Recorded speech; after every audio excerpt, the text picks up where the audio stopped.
All right. Hello, everyone, and peace of Christ to all of you. I hope my voice is coming good and clear. I think I have some difficulty in the microphone. Let me know, please, if you have any problem. Today, our topic is nothing new, the same as usual, but we challenge the Muslims today if they really think that they have a religion and they have a belief which is solid and can be examined. As we know, Muslims they flood the internet trying to prove their religion to be a true belief, making tons and thousands of claims about miracles of the Quran. But day after day, we examine them and we find that all of them they are phony, false, stupid, and full of lies. And today we are here to have an open challenge for whoever he think he can prove us in any way, in any mean, not necessarily in what it's called scientific miracles, which is phony, as we said, but in any way he wish. So if you are a Muslim, my Skype is open. Please feel free.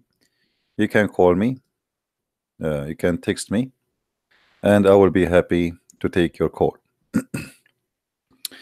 Now, if we look at the Muslims' claim about their religion, you will find that a Muslim person he is really desperate, trying to prove that Islam is a religion should be respected and even accepted. But I find that this,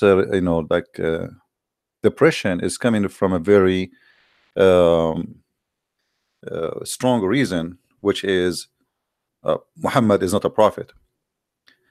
And because he's not a prophet, how I can make him a prophet? This is the question. A Muslim, he asks himself every day the same question: how I can make my prophet a prophet?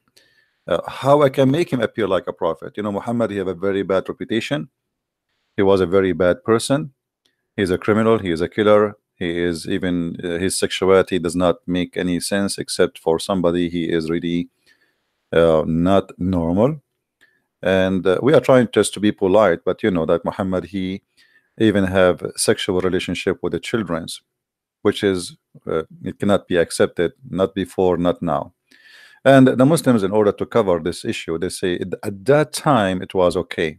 I mean, since when it was okay? Adam, God created for him Eve, not a child. So what do you mean it's okay? You know what I mean? Because we have to remember that if it was okay, I mean, how older can we go before Adam? God himself, he created Eve, which is a woman, not a child, for Adam to sleep with. So since when it's okay? And what the purpose of marrying a child? Is that to have children's or to have sex? If it is about sex, then we understand that Muhammad, he liked to have sex with the children's. If it's about having a family and bearing children's, well, a child cannot give you children's anyway. So what the purpose of this marriage? Obviously it's nothing but lust, and a person who he like to have sexual relationship with the children's. Somebody's asking me, what is the original sin? The original sin simply is a very simple idea that there is the first man, his name is Adam. He disobeyed God, and that is the first sin and the origin of sin. You listen to the devil, you disobey God. But in the same time, original sin does not mean that we are being punished. Muslims, they have a very false idea about original sin. They think we are punished. I mean, okay, Adam, he commits sin and we are punished just because Adam commits sin. The fact we are sinners too. So the idea of the original sin, that we are sinners the same as our father Adam, and we are no better. So Muslims, they think that just because Adam sinned, we are going to be punished, and that is not absolutely false. Muslims always, they have a very false ideas about Christianity, and the reason for that, if you go to a Muslim school, and me myself, I grew up in a Muslim school, they always teach you false things about everybody, not only about Christians, about the Jews, about the Hindus, about the Buddhas, everybody. There is no true information, there's no honesty, there's no dignity in the education they give to their children, because the purpose of this information they give to their children is to make them don't like those people, hate them. As an example, once I was in high school, And a Muslim, he's a nice person actually. The person, you know, he came to me and he says, I will tell you, I will ask you a question, but I'm afraid you will beat me up. I said, why you think I will beat you up? He said, well, I know you, you know. I said, but why, what you will say to me will make me beat you up? He said, this is why I'm asking you. You promised me you will not do anything wrong. I said, well, I don't know if I can promise you what you want to tell me. Tell me first. He said, no, I cannot tell you. Promise me first. So anyway, I promised you, promised him. He said to me that his Islamic teacher in the classroom, and I wasn't there, he said that Christians, before they get married, the priest, he have to sleep with them, with the wife. Imagine. The priest, the Muslims teaching their children that your priest, before you take your wife home, she have to spend the night over with the priest. Do you believe it? So they are willing to fabricate all kind of lies to make the Muslims believe that you are really a filthy creature. You are not even considered to be respected. How dare you to you let your wife to sleep with the priest? So for them, when they see us as ugly people because they have a very false information about us. The fact is the opposite. It's Muhammad who made chapters in the Quran saying any Muslim woman, she gave herself to the Prophet, she is a privilege for him. And not only that, if we go and see the interpretation, we will find that it says that if the Prophet, his eyes fall into a woman, her husband must divorce her right now. And we showed you the reference before, you remember? The husband, he have to divorce her immediately if the eyes of the Prophet fail into her mom. A Muslim saying to us, you Christian, you are doing that, you are a big fat liar. You are the Muslims who do that. You know, you Muslims, you don't even respect women to the point you divorce, you marry, you divorce, you divorce. Every day you can divorce and marry. In Christianity, divorce and marriage is very strict. In Islam, you can have 4 and 5, which mean 5 some together party, sex party. And this is official and legal. And then the women, if she got divorced, she have to go and have to sleep with different husband in order to get back to her husband. Have you ever heard of a filthy cult more than this? Imagine your mother.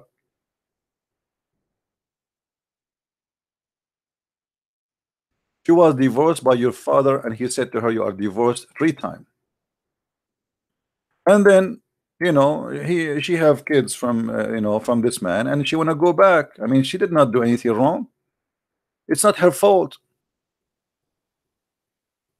Muhammad, he come with a filthy cult rules saying if your mother, she was divorced 3 times, she cannot go back to her husband until she marry another mule, and he have to jump on the top of her. And I can show you the reference. It says she have to taste his juice and he have to taste her juice.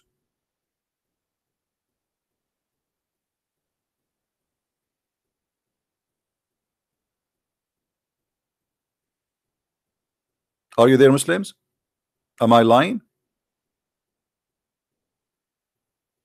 What kind of cult says if you divorce your wife 3 times, she cannot go back to you unless she sleep with a new man? And what the purpose and what the wisdom? The Muslim, they will say to you, oh, this is a penalty for the man, so he will not you know, exaggerate with the word divorce. But my friend, you know, you said to him 3 times. What about you say it for him from the first time? If you divorce her, you cannot have her forever. What this is about is sleeping with a new man. And still men, they do it. I mean, you make it 3 times, and now she have to sleep with a new man, and still they divorce her 3 times. What about you make the divorce very strict and very hard? It's not just a word we say. Divorce in Islam is so easy. You just say you are divorced, that's it. There's no need for a court, there's no need for anything. You are divorced, even you can send a text message. A woman in the kitchen, the guy is driving his car, he sent her a text message, you are divorced, get out.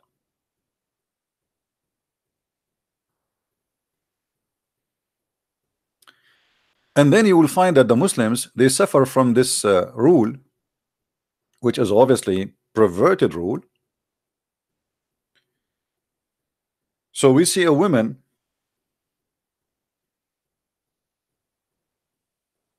she married a new man, in order to get back to her previous husband.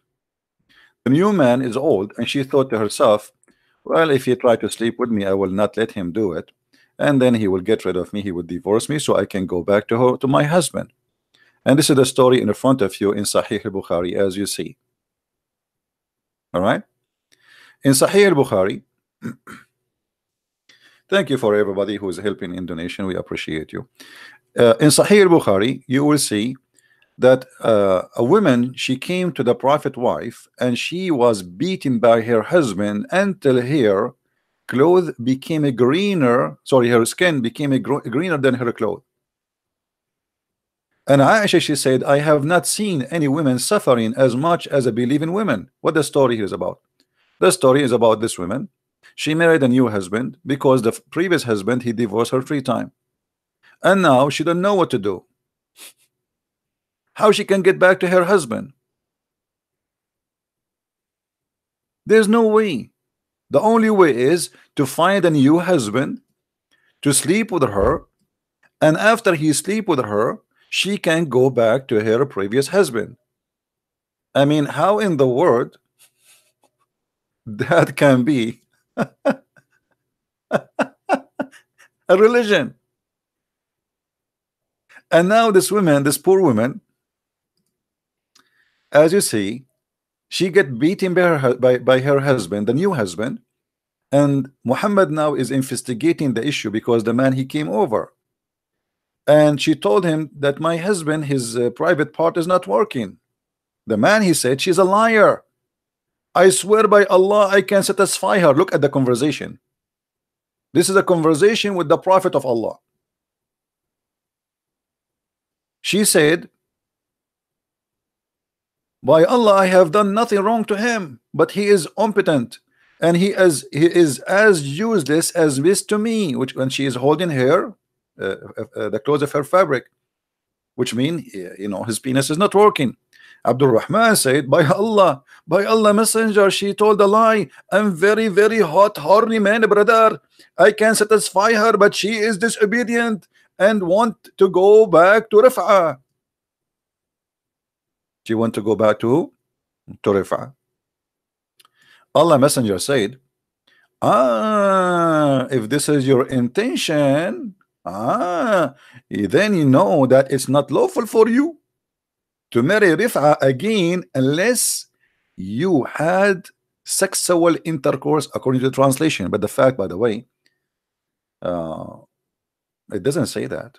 It says in Arabic, حتى يذوق عسيلتك من عسيلتك أو سيلتك, حتى he tastes your juice. Literally, until he tastes your juice. Imagine the prophet of God saying to a woman, she want to go back to her previous husband, she don't want this guy. Oh, you cannot do that. The only way you can go back to your previous husband, this man, he have to taste your juice, not intercourse as they say here only. It mean intercourse at the end, yes, but you know what does that mean? He have to taste her juice. If we go to different hadith, just to show you how they lie, copy this word just to search for the exact same story, and you will see how they lie in the translation.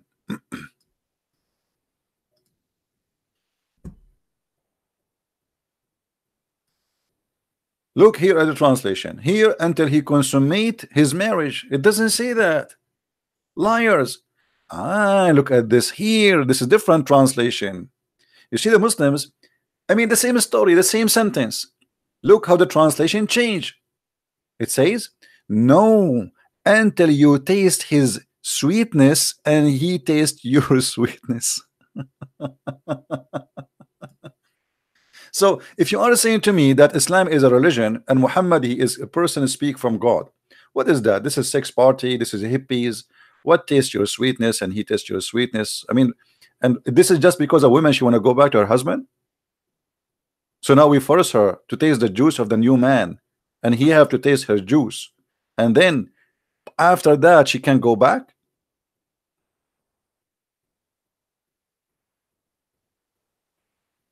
If this is what Islam is about, then what hippies is about, what hippie movement is about. Sex with everybody. Now you are forcing the women to go around, sleep around with the new men just because she want to go back to her babies. She have children from the previous husband. The poor woman, she is trying desperately to go back.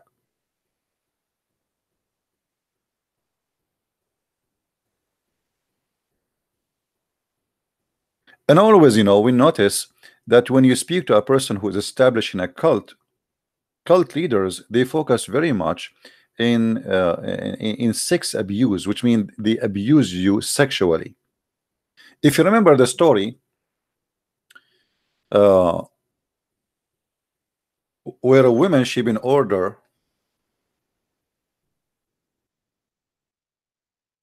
to do breastfeeding for adult.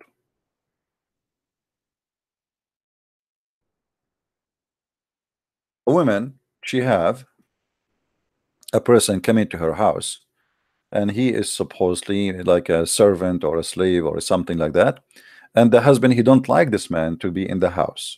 He feel jealous. He's a man.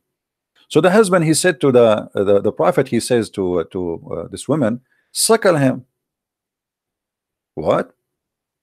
To imagine, the problem is a man, a strange man in the house, and he is a grown man. Muhammad saying to the wife, suckle him, give him your nipples.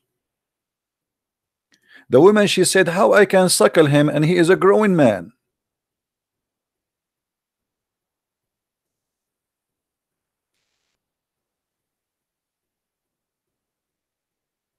Hmm?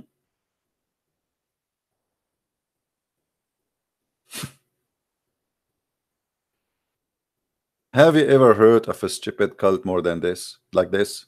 No, nobody can compete with Muhammad. We have to be honest here. Here you notice that Muhammad is relaxed, sitting in his couch, and this woman is complaining she have a problem. A man, a growing man, come into in her house, and the husband, he don't like to see this man around. So now what we do? The prophet, he got a golden idea. Bingo, suckle him. And the wife, she said, what? How I can suckle him and he's a growing man? And now supposedly, if the woman, she suckled this man, he will not be looking at her in a dirty way. I wonder how many men they would like this idea if we practice it.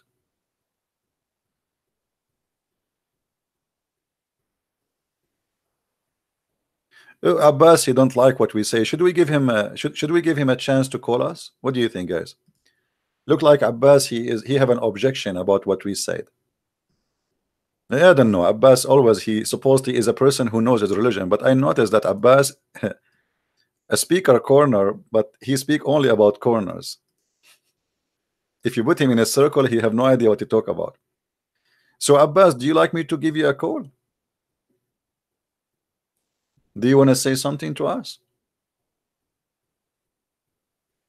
Text me in Skype if you like me to call you, or if you like to call me, feel free. So as you see, Muhammad here, obviously, he don't respect Muslims, he don't respect their women, and he think about them as sex toys to play with. And then we find that Aisha herself, she was ordering her sisters to suckle any men when I enter upon her. How in the world we can say Islam is a religion then? Even the word cult, it is not fit.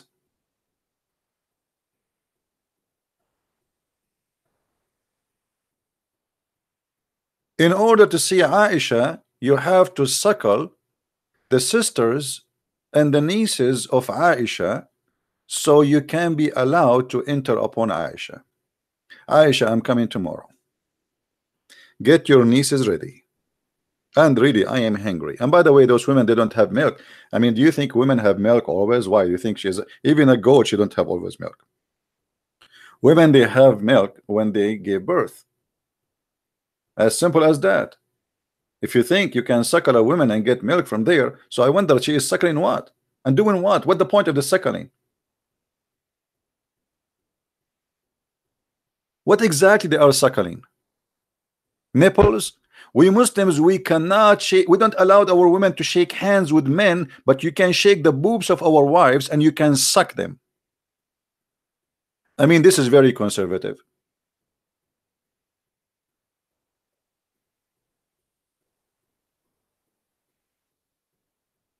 No, Aisha, she will not do that. She is the wife of the Prophet. Aha. You see here the hypocrisy too. Muhammad, not only that, Muhammad, he made the chapters in the Quran saying that his wives, they cannot marry any man after him. That's it. Allah order. That's it.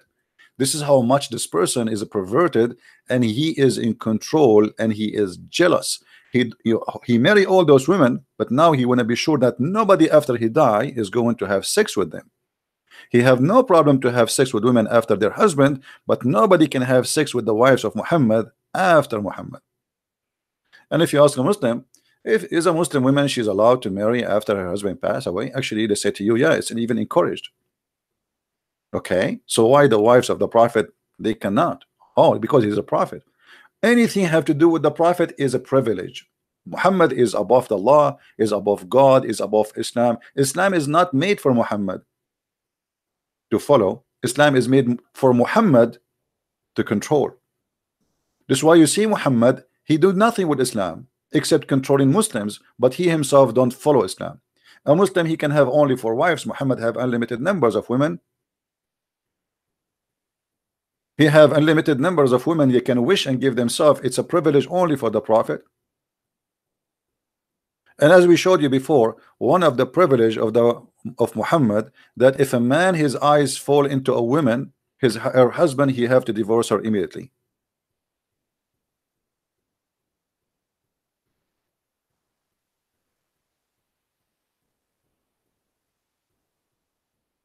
Do we have any Muslim here don't agree? So how we can consider this cult even to be, I mean, even a word cult, it is too much for it. Then the Muslims, because they knew that Islam is really stupid cult, they got a new idea. What about we try? These days people, they like science and the time of discovery, and we are exploring the space. So what about we say that the Quran is a book of miracles and full of science? The Quran, the book of Islam, contain scientific knowledge that could not have been known 1400 years ago. It ranges from to from. And if we examine each one of them, we will die laughing. No, Abbas is not blocked. No, that's not true.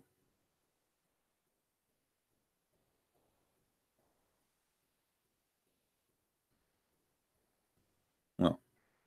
And actually, I can give him a call too. He said to you he's blocked.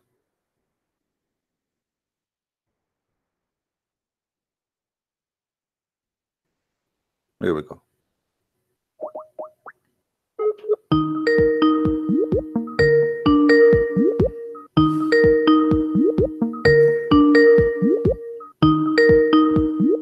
Answer, Abbas. Yes, hello, TV. Yes, Abbas, how are you? I am blocked. You just unblocked me. No, you are not. I just told you 5 minutes ago to call me. Did you call me 5 minutes ago? No. I tried to call you for the last 3-4 days ago. Okay. Well, you know, not always I take calls. I say when you call. When I say people call me, people you can call me. Anyway, so what do you want to say to us? No, I basically listen. I'm not going to make a long talk. I'm just about to go to bed soon. But I want to just the hadith about the woman, 3 divorces. You know that hadith you read. You kind of misinterpret the hadith. Okay, you tell us what is okay. You tell us. Well, I switch on only halfway when you were explaining. Tell me what's your problem with the hadith? What you trying to? No, you tell me. You tell me. You know, I want to learn from you. What it's mean? I only heard the last bit. Heard the last bit. I didn't hear I did the not give start interpretation in front of me. It says you cannot marry him until you taste his sweetness and he tastes your sweetness. Do you see it? Okay. And so why she cannot marry? Why she cannot go back to her previous husband until this guy he tastes her sweetness and she tastes his sweetness? Explain to us. This guy is her husband, second husband. All right, and it's not that Muhammad Sallallahu Alaihi Wasallam brings some guy from the street and say you must sleep with him. No problem. He is her husband, present husband. Okay.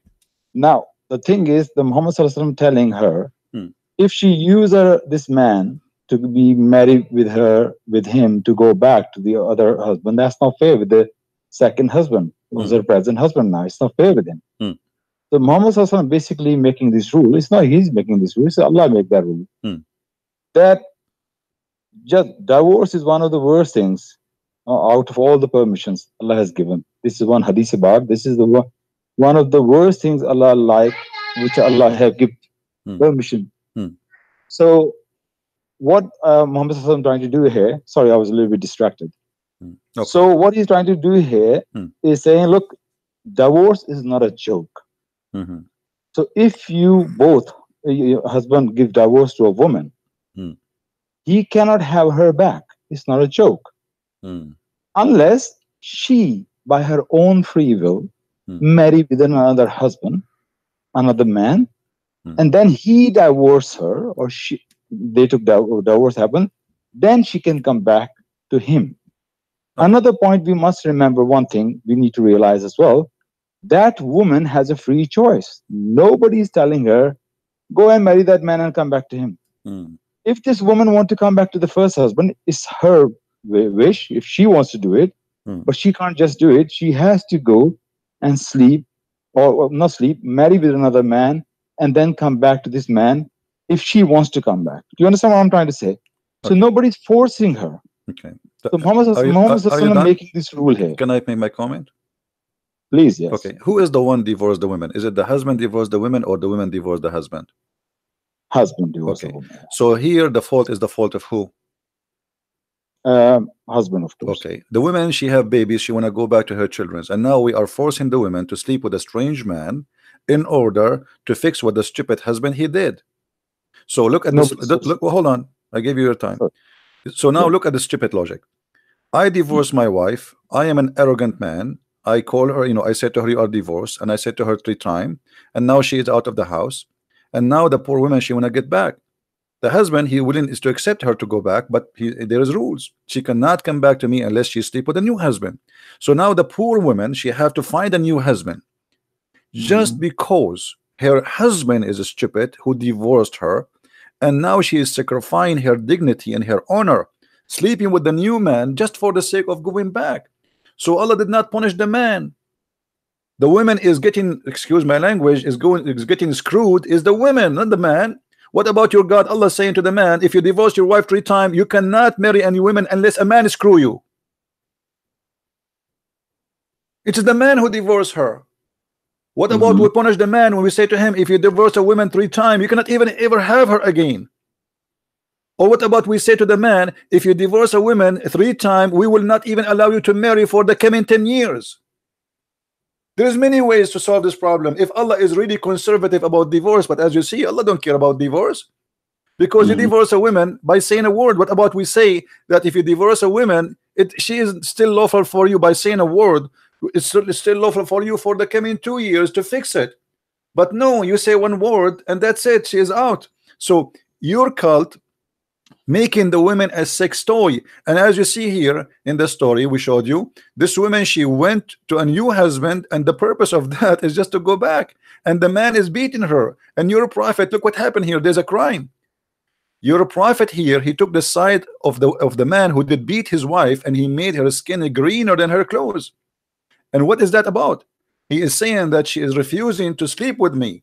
So your prophet saying you can beat your wife, make her skin greener than her clothes, if she refused to sleep with you, which means your prophet is encouraging rape. Obviously this woman, she don't want me. And okay, let us say for the sake of argument, Muhammad, he made this rule, or as you say, your God, he made this rule, and now this woman, she's trying to fix what her husband did, which is not her fault, but she don't want to sleep with this man.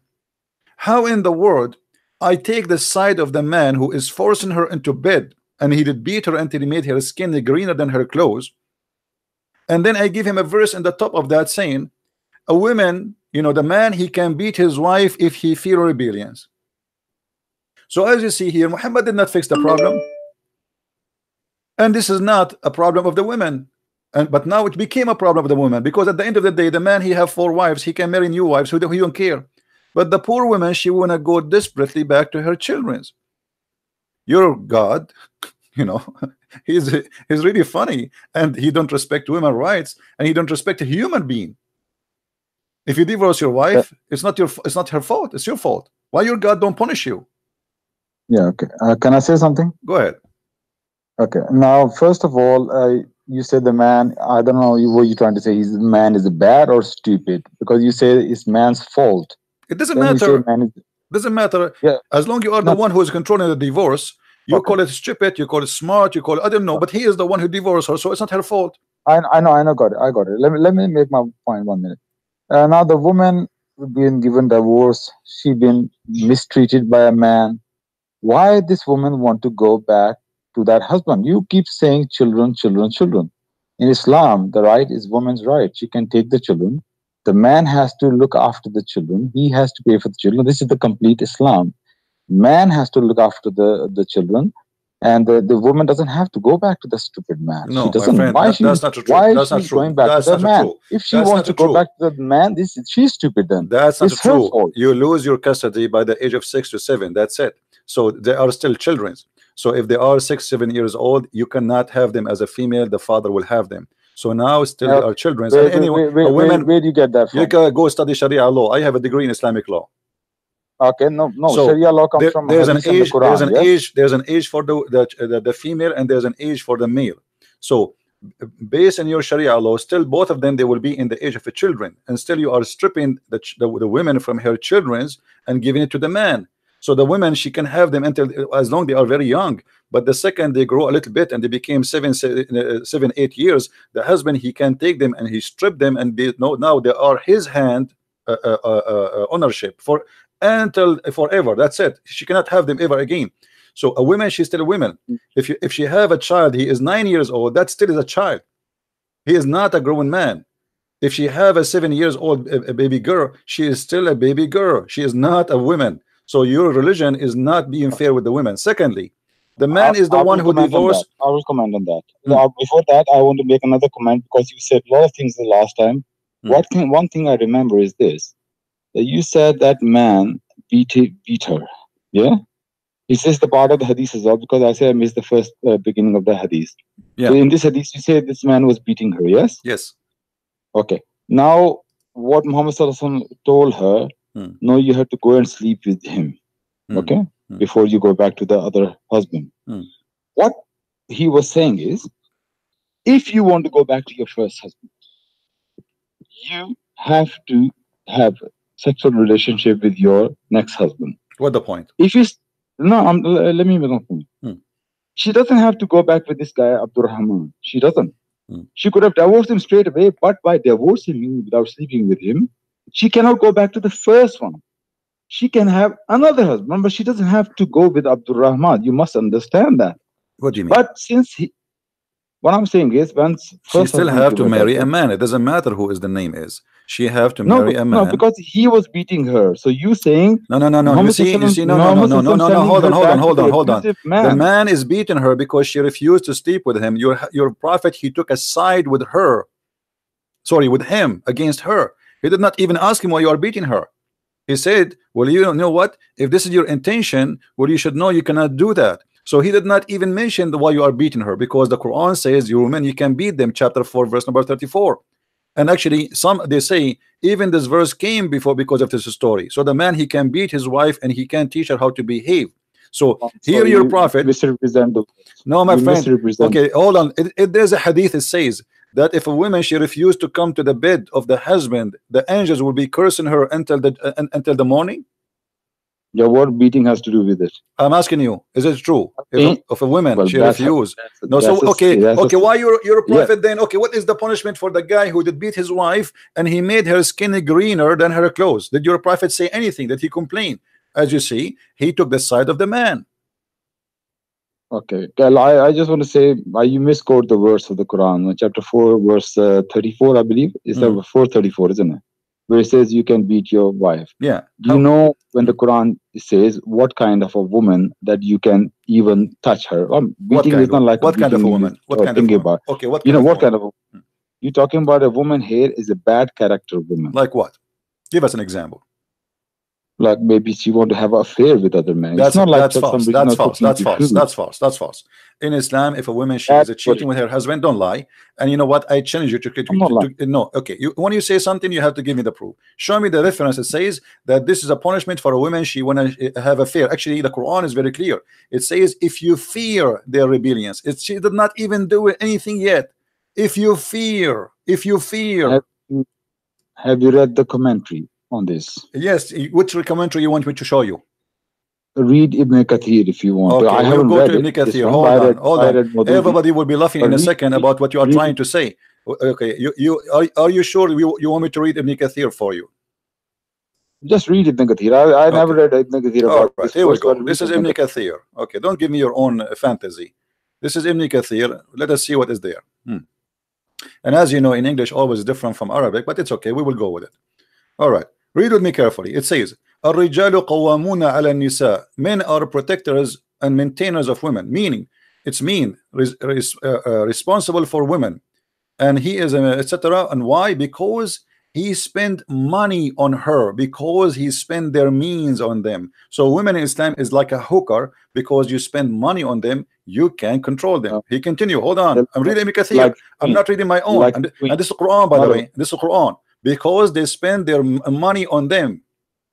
Because this is Quran, this is not Ibn Kathir. Okay, meaning because he says, and men are the providers. No, because they spend their money. This is about the dowry. This is not about the providers.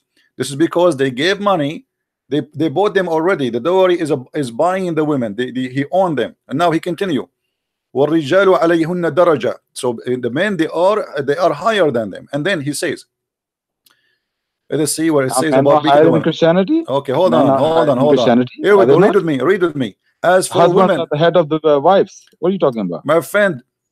In Christianity, the man. Hold on. The man is the head of the house, but he have to be the same as a Christ. No, man hold on. Woman. You know, you see, okay, but Jesus, he compared the women to the church. As Jesus, he sacrificed himself to the church. This is what the man should do to his wife, so she is almost holy, the same as the church is holy for every Christian. In Islam, the woman is a whore, as you see. And read with me carefully. Hold on. Don't change the topic. As for those women who is part to see ill conduct, you will see ill conduct, meaning a woman whom you will see ill conduct with her husband, such as when she act as if she is above her husband, or disobeys him, or ignores him, or dislike him, and so forth. Do you see anywhere it says she is a cheating, you liar? It's Ibn Kathir you're reading, yeah? I'm reading Ibn Kathir. Yes, it's Ibn Kathir, upon your choice. So if a woman, she ignored her husband, he said to her, make some tea. She did not make the tea right away. I can beat her.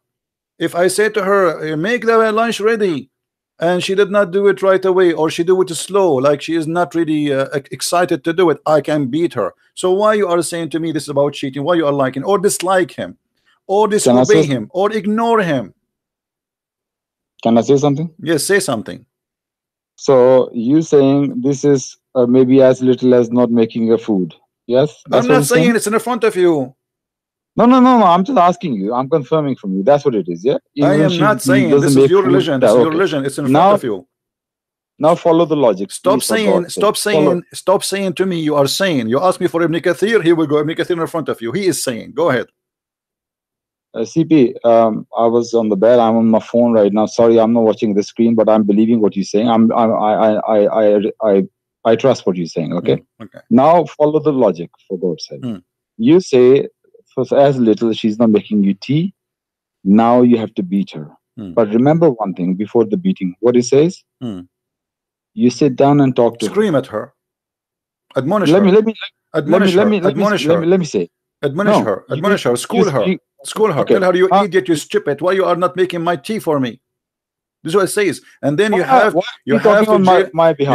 jail them. You have to jail them in their rooms. Is that true or I'm lying? Look what your prophet. Look what your prophet. No, I'm reading Ibn Kathir. I'm reading Ibn Kathir in front of me. Look what your prophet says.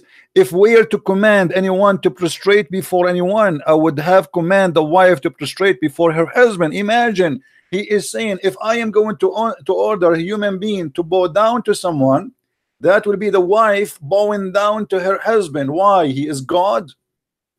Sorry, say that again. What do you You're say? a prophet saying if we're to command it, or to command anyone to bow down before anyone, I would have commanded the wife to bow down in front of her husband. Can I say something now? Say something. Okay, because you're not letting me speak. Please let me speak. I'm going to finish my point again, what I was saying. Now I'm saying you don't have to believe. The logic is this. My wife didn't make tea for me. I say, you know what? Sit down here, let's have a chat. You know, make tea for me. Why you not doing it? Let me have a discussion. Okay, now you still not making tea for me? You're not sleeping with me. I'm separating my bed with you. I'm sleeping somewhere else. Okay, what about third time? Third time she did not make tea. You still not making tea for me? Now I'm going to beat you. Are you really thinking this is how stupid it works? This is how stupid logic you're following? You are the one who just said that to me, and this is what it says. This is what it says, my friend. This is what it says. You lied to me. You said this is about the cheating. Okay, hold on. Why you are lying? It's you who said this is about cheating. It's Ibn Kathir. He says if the wife she is ignoring her husband. Let me read it for you again. What's wrong with you? It says if you see ill conduct with her husband, such as she act if she is above her husband, which means like she said to you, you make your tea for yourself. You can beat her or disobey him. You beat her, or ignore him, you beat her, or dislike him, you beat her, and so forth. So you are the one making fun of your Quran now. So you say to her, make tea for me, and she'd refuse, disobey you. So what do you say? You beat her. You are saying to me this is stupid logic. You are making fun of your Quran. Because when I read Maududi explains differently. What Dudi, my friend? What Dudi? Who is Dudi? This guy? This guy, he just made a book yesterday. Okay, as you say, let it go. Now I'm going to make a point. We have Quran, and same time. Look at this. Your prophet said that if I've been ordered someone to bow down to someone, is going to be the woman bowing down to her husband. And then he says, if the women, she here, read with me. If a man asks his wife to come to his bed and she declined, the angels will keep cursing until the morning. Why? Okay, I'm going to answer you. You know about the bow down. If I have to order somebody to bow down, I have to order wives to bow down to men's. You know the full hadith. You know the whole hadith. No, tell me what is the whole hadith. Go ahead. Do you know the context of the hadith? You tell me the context. Go ahead. Let us talk together. I tell you the context. This is what not very right of you to misquote the hadith. The full hadith is this. One man came, one of the companion, and he came, he was going to bow down to Muhammad sallallahu alaihi wasallam. He said, stop, why are you doing that? He said, I went to the village called Hira, and there are people there, they are bowing down to their leaders, to their lords. And I said to myself, you are a prophet of God, you are more deserving than those people. So you are more deserving than them. Muhammad Sallallahu says, tell me, when I die, will you bow down to my grave? He said, no, I will not. So why are you doing that? If I have give permission to anyone to bow down, I would have told the wives to bow down to husbands, but bowing down is only for Allah. This is the full context of the hadith. It's not that he's picking this one kind of command. Let us laugh at your explanation. What is the connection between a woman bowing down to her husband and bowing down to Allah? You just said, according to you, hold on, according to you, you just made the man for the women is the same as God for you as a Muslim. This is what you just said to us. Everybody is laughing. So look how silly what you said. Muhammad, he believed that a man, he is God for the women. So if I order somebody to bow to somebody, I will order the woman to bow to her husband. So Muhammad, he could not find someone to do the bowing, deserve to do bowing to a man except the wife. And this is how Islam look at the women. She is no one. Why she have to bow down to the husband? Who is he? Can I say something? Say something. And did your prophet, hold on, did your prophet, he says that the woman, if she lick the pimples of her husband, she did not do enough to him? I never read this hadith, but I believe that hadith is not authentic. Okay, so let's not go there. Not authentic. But I haven't read the hadith, but we talk about it after. Let me make this point here. You just say about, look how stupid that is. That means husband is equal to God. You're missing the point here. Muhammad Sallallahu says bowing down is only for Allah. If it was permitted, that's a lie. That's a lie. That's a lie. That's a lie. That's a lie. We can show you tons of stories about people bowing down to Muhammad. And same time, what about your God Allah? He is ordering the angels to bow down. Hold on. Hold on. Islam is a stupid religion, my friend. How Allah himself is the first even one to order angels to bow down to a man? Is that true?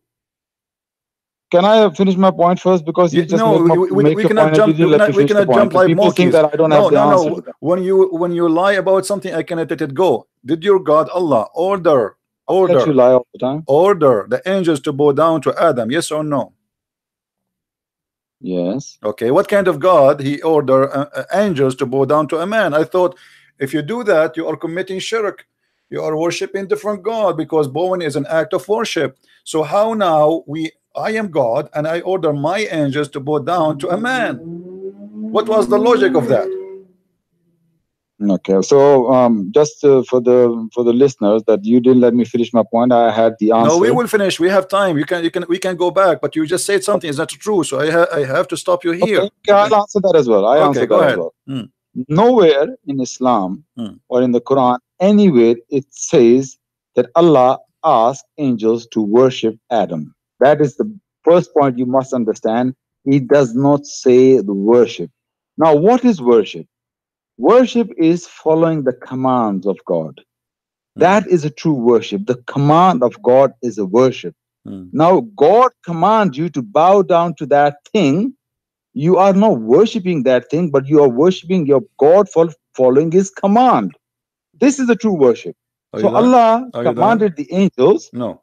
And they follow the command of their Lord. No, the command is what? The command is what? But what is the command? What is the command? To bow down to who? The command was to bow down to Adam. Thank you. So the one he will bow down in front of who? Is it Allah or Adam? The command was Allah's command. No, this is not the question. This is not the question. Yes. This is not the question. They are bowing down in front of who? In front of Allah or in front of Adam? They're doing the action of bowing down. In front of who? In front of the Adam. In front of Adam. Yes. Why? So you meaning when you bow down to something, you're worshiping that thing? That's what you're saying? So you in Islam, you are the one who just said to me, we bow down only to Allah. as a worship. Abbas, a second ago, you are the one who said to me, we've been ordered only to bow down to Allah. So you are the one who just confirmed that bowing down is only should happen to Allah. So how Allah he ordered angels to bow down to a man? So the first one who commit shirk and he taught shirk is your God. He forced angels for no reason. And actually, by the way, how stupid is why even he's asking them to bow down to Adam? Why is Allah is no, I wouldn't say Allah is testing angels, but it's an example for us. When Allah says something to you, you just follow the command. That's false. Don't ask. That's false. Don't ask. That's false, my friend. The angels, yes, the angels, they accuse Adam that he would do mischievement. Correct? Angels accuse Adam. No, they were talking to Allah. They didn't accuse Adam. They accused Adam talking to Allah. Yes, they accused Adam talking to Allah that he would do mischievement. Yes or no? Yes, they did. Yes. Okay, so because angels they accuse Adam he would do mischievement and Allah don't agree with them, Allah he decided to punish them for doing that. And look what happened here.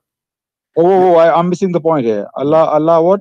Disagree with them? He disagree with them. Yes, he disagree with them. They say that Allah, Adam, I know something which you don't know. Yes, that's he actually in the Quran says with them, well, you are a liar. He said to them clearly, read with me, chapter 2 verse number 31. And then he taught Adam all the names, and then he showed them then to the angels, and he said to them, which mean to the angels, inform me the names of those things if you are truthful. If you are truthful, which means if you are not lying. So the angels they accuse Adam he would do mischievement. Allah wanted to prove that he is the one who know and they are wrong about Adam. He will not do mischievement. And later Adam did mischievement. So Allah is a false God and the angels they are truthful. Now did Adam end up as a mischief person? Absolutely. So he didn't repent, no? Doesn't matter. Did he do mischievement or not? Doesn't matter. Angels didn't see as far as My friend, God hold on. Who care about repent or not? They did not say he will repent or not. They said he would do mischievement. Allah, he said to them, you are wrong, and if you are truthful, tell me the names. He made a quiz, which is a stupid quiz. Imagine I call my dog Susu, and then I ask you what is the name of my dog, and you say I do not know, and this is a proof that I am God because I know his name is Susu. That is the most silly, stupid argument. So the angels, they accuse, hold on. The angels, they accuse, hold on, Abbas, hold on. The angels accuse your God that he creating someone he would do mischievement, and then Allah, he said, I don't agree with you and you are liars. And then when they could not tell the names, then he ordered them all to bow down to Adam as a penalty. Oh, really? As yes, a penalty? It's in front of you. Can you, is this your words or is the words of the Quran? It's in front of you. No, it's not my word. Because why he ordered them to bow down? Because simply they accuse Adam of mischievement. Penalty. I know you're writing the Quran. I know you're writing the Quran. Just go.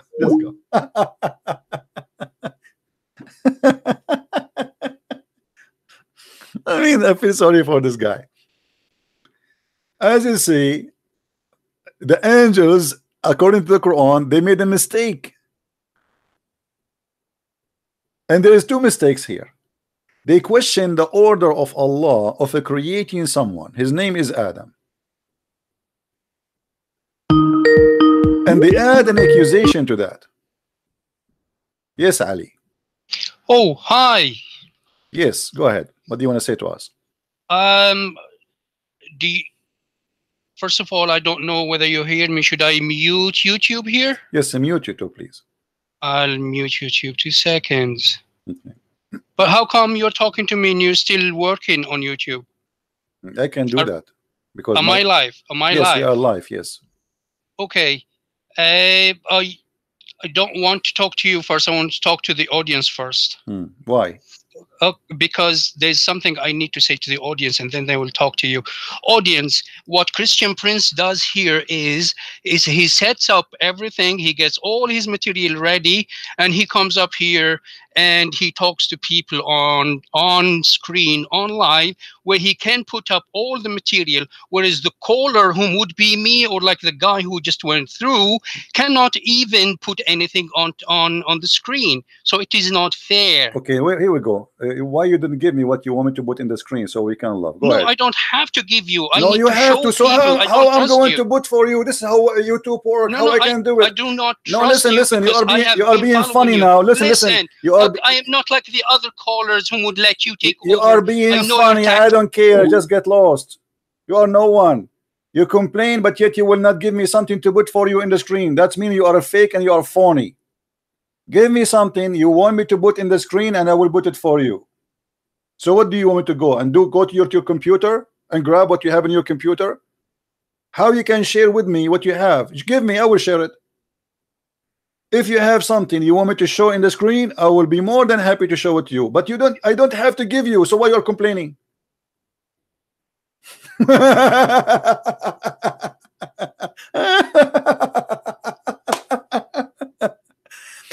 This is a bankruptcy.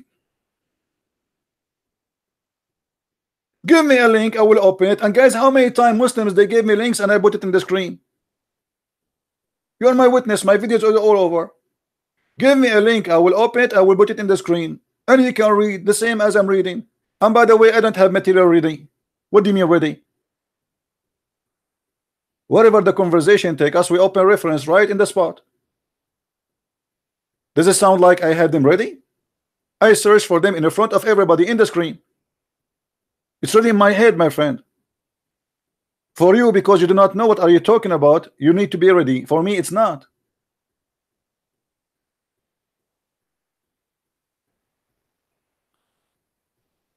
The stupidity is a sign of a bankruptcy.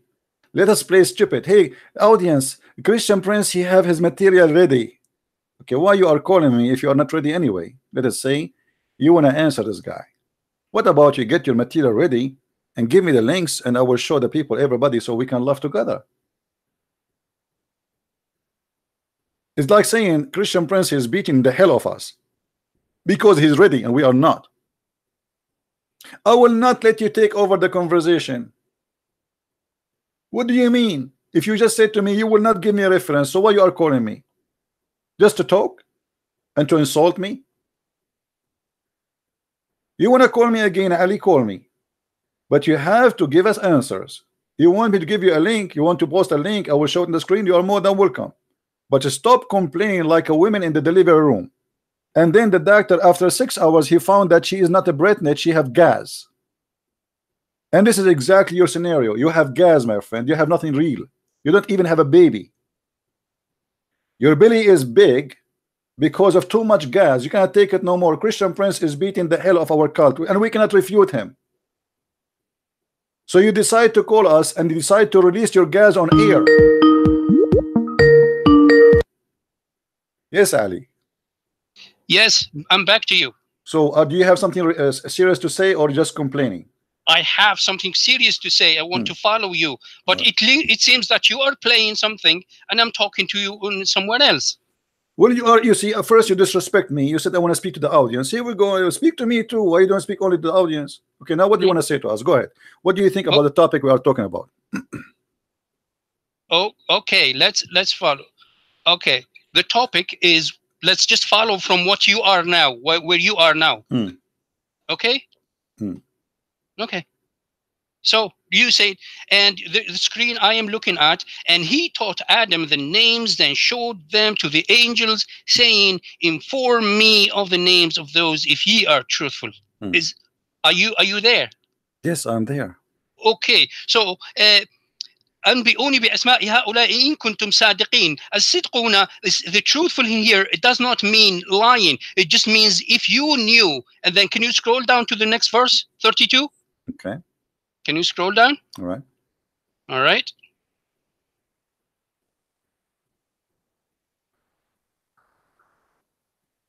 Read. All right. 2 seconds. So 32, they said, be glorified you. قالوا سبحانك ربنا, we have no knowledge saying that which thou hast taught us. Thou only you art knower the wise. So there's not much to be said in here. Go on to verse 33. Can we stop a second here? Is that okay? Oh yeah, okay. Please go ahead. Does it say here, we know nothing except what you taught us, and you agree with that? Okay. So how the angels, they say that he is going to do mischievement and he would do bloodshed, as we see in this verse? The angels we're talking about the previous creation of Allah on earth, which were the jinn and khin and bin, whom actually were killing and dying. And that is actually exactly what human beings are doing right now on earth. Hold on. It is shedding blood. You're saying, you are saying that this is the previous, which is the jinn. That's very funny because hold on. As you see here, it says, and when the Lord said unto the angels, I am about, he did not do it yet. All right. So what previous you are talking about? Hello. He's about to create human being. We're talking the previous creation that was on earth that shed blood. Okay. Do you have any reference for the previous who they shed the blood on earth? Hello. The jinn. Do you have reference? Do you have reference? Hold on. Do you have reference, my friend? That the jinn have one? Okay, according to Islam, do you have reference that the jinn were in earth already and they were shedding blood? Yes, I can find you one. Okay. Yeah. You see, because I cannot show your screen. No, I can. So give me the link. I will show it on the screen. No problem. Give me your link. No, I'm gonna do that right away. And once I find it, I'll send it to you. But while we're talking, it is exactly the description of what about the malaika, why am I on that? The malaika described exactly that what human being would do if they were put on earth as Khalifa. So the malaika describe exactly as they would do, correct? Yes, sir. And was the malaika right or wrong? They were right because they're human being just like you. And see, other hold on. people. You just said, you just said they are right. So why Allah saying to them, if you are truthful? Truthful does not mean here that you were lying. Okay, my Truthful. friend. Stop there. What if we show the interpretation? What interpretation would you like me to show you? Let me, before you get to that, or you can get to that while I'm talking to the audience. You see, audience is saying if you are truthful, if you know everything. So Allah has taught Adam the names of everything, of his creation, of course. And he asks them, would you be able to tell me this? They said, no, oh Allah, glorified be you. We don't know except what you taught us. So Adam did say that. That is only to say and to show that the that Allah in his great wisdom and knowledge knows what human being, what Adam and his descendants are going to do on earth. Okay, let's go back to zero. Hold on. You just said that Allah, he taught the names to Adam, and that proved that he knows everything. How silly is that? I will call that's not silly. No, let me answer. Hello, I'm giving you your time. I'm giving you your time. Please respect. Don't make me hang up on you. You see, I give you time. I gave you time. Hey, can you have? Hey! Please respect. I give you time. Please. No. Listen. I'm not asking about anything. Okay. Listen. Let me say my statement. So if I call my computer Juju, and I ask you what the name of my computer, you say I do not know. That to prove I am God. A silly example. You are giving a flipping silly example, sir. Give a real example. It says here in front of you that he taught Adam all the names. Hold on. He taught Adam all the names. So, okay, tell me what the names he taught Adam. And he taught him. Stop talking then. Okay. It's my turn to talk. Stop talking. All right. Allah taught Adam the names of his creation in order to show that the angel could not have known the future. So this is what happened.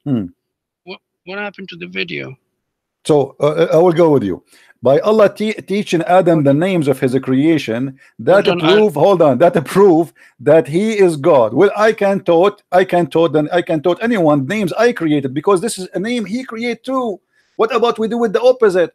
What about I say to the angels, go and name things, anything you want, name it, and don't tell me the names, and come to me and ask me what the names, and I will tell you, because I know the unseen. But I am the one who named the things, and then I asked you, that's tell me the names of those things. Example. This is silly from your God. Same time. Hold on.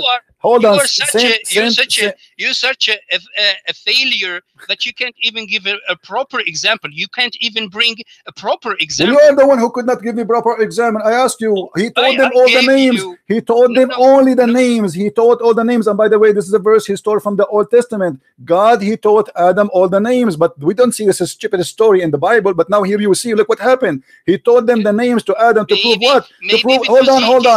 Your stupid Bible. Hold on. Did not go into any hold on. Yeah.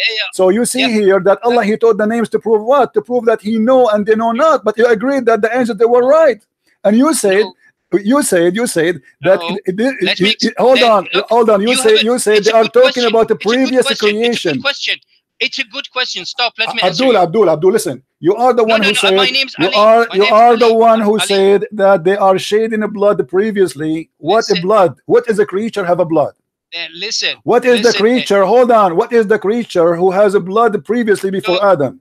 Look, don't jump from one. I'm not jumping. You are the one who mentioned that. You said they are here talking about the creature who will shed the blood, who was exist before Adam. Who is the creature? Who is the creature who has a blood? Do you have any control over yourself? Can you stop? You will not answer.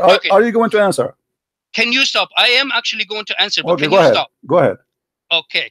First of all, you have a failure in giving examples. I do not have to go anywhere. I'm showing you that Allah has given example to the angels, telling them that if Adam is taught something, then he will do it. An example of it is the religion. Once he is given a religion, then he will raise from the level of human to the level of angels.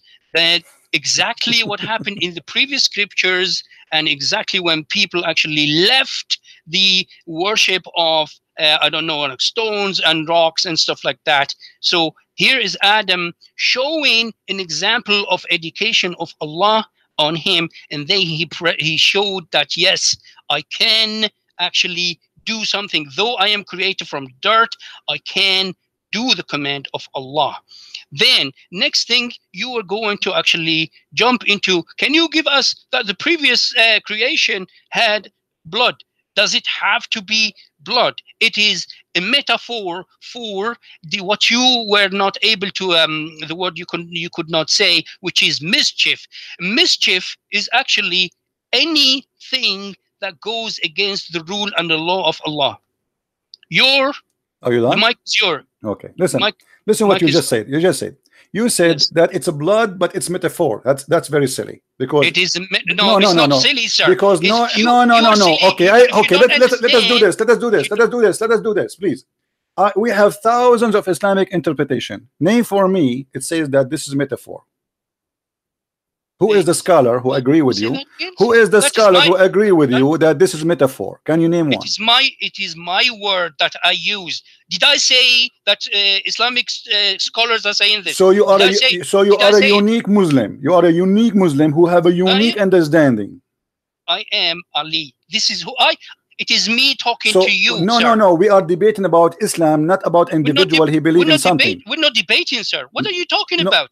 This is not a debate. Listen. This It is not a is set debate. up. This is a spanking. This is a spanking. This is a spanking. Yes, you have to prove to me that this is a metaphor, and this is a lie if you cannot prove it. Secondly, when here the angels, hold on, you gave me the mic, right? You gave me the mic. You Fine, said give your fine. mic. Okay, listen. Now you said to me that there was a previous creature who was exist in the earth shedding blood, and we ask you the blood of who? You said this is metaphor. So this is mean it's a lie, because all what they complain about is he would do mischievement and shed the blood. And let me ask you All then, did the children of Adam shed the blood? Yes, No, they I did. did not. I did Hold not on, say shut and. up, I hold did on, not say and. Don't put words in hold my on, mouth. hold on, Don't hold on, put potato, words hold on, hold in on. my mouth, sir. Don't put words in my mouth. You I have said to mischief, prove. which it could include anything. So stop. No, it Stop cannot putting be words in include my- anything. It cannot be include because it says there shed the blood. It's not up to you to deny it. You have to show me where it says that this is metaphorical.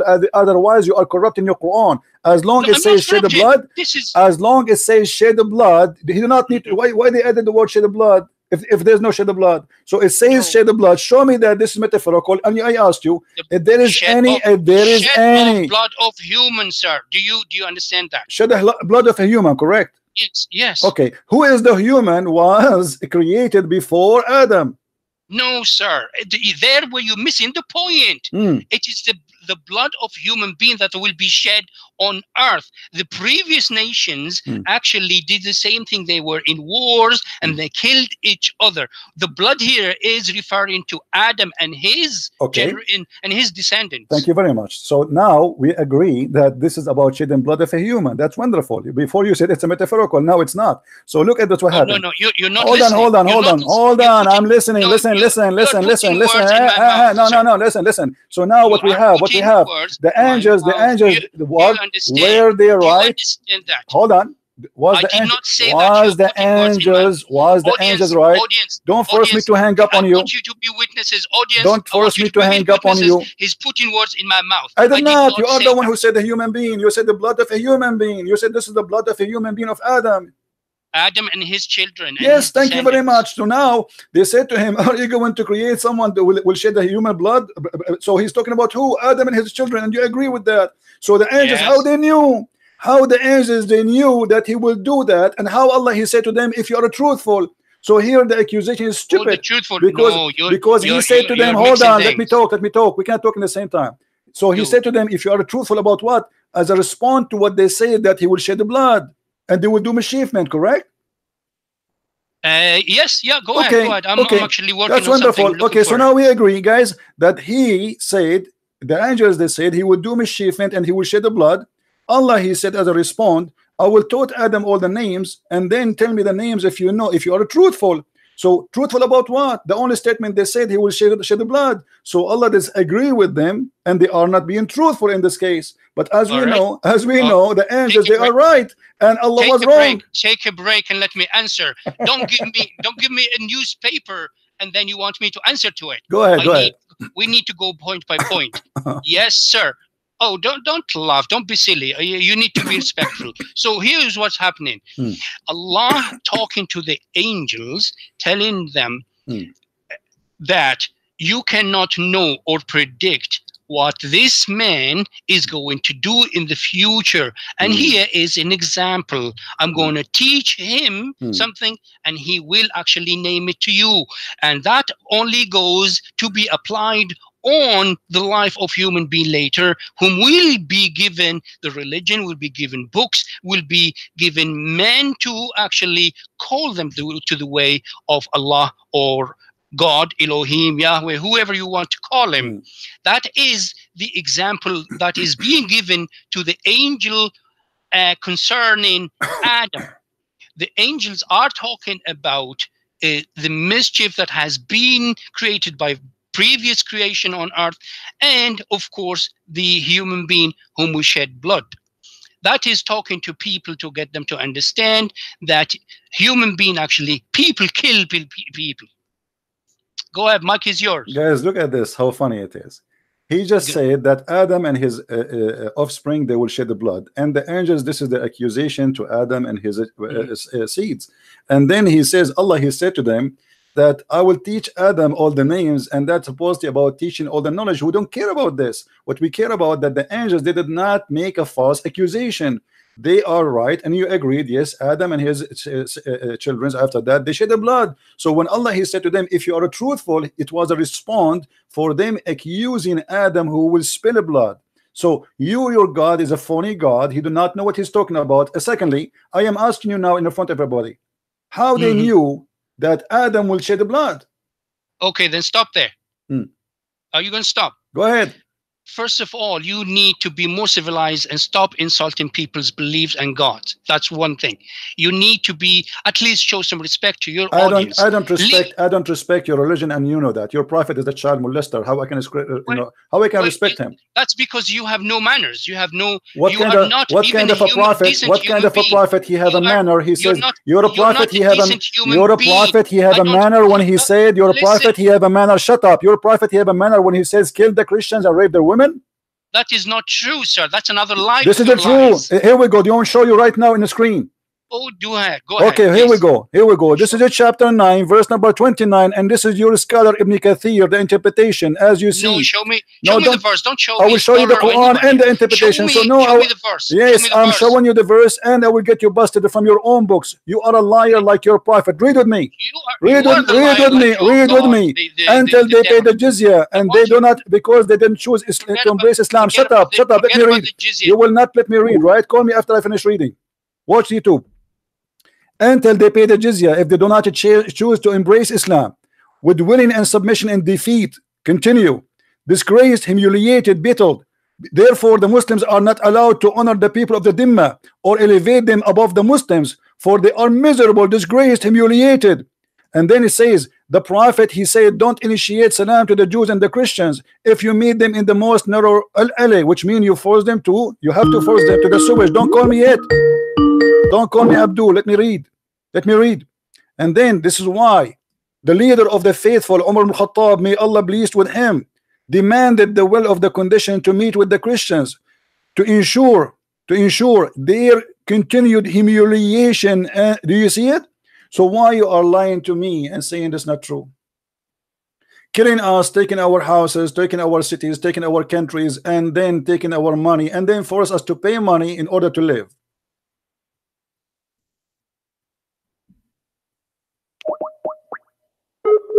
Answer. Do you have an answer? So you're on here and you're talking in there live.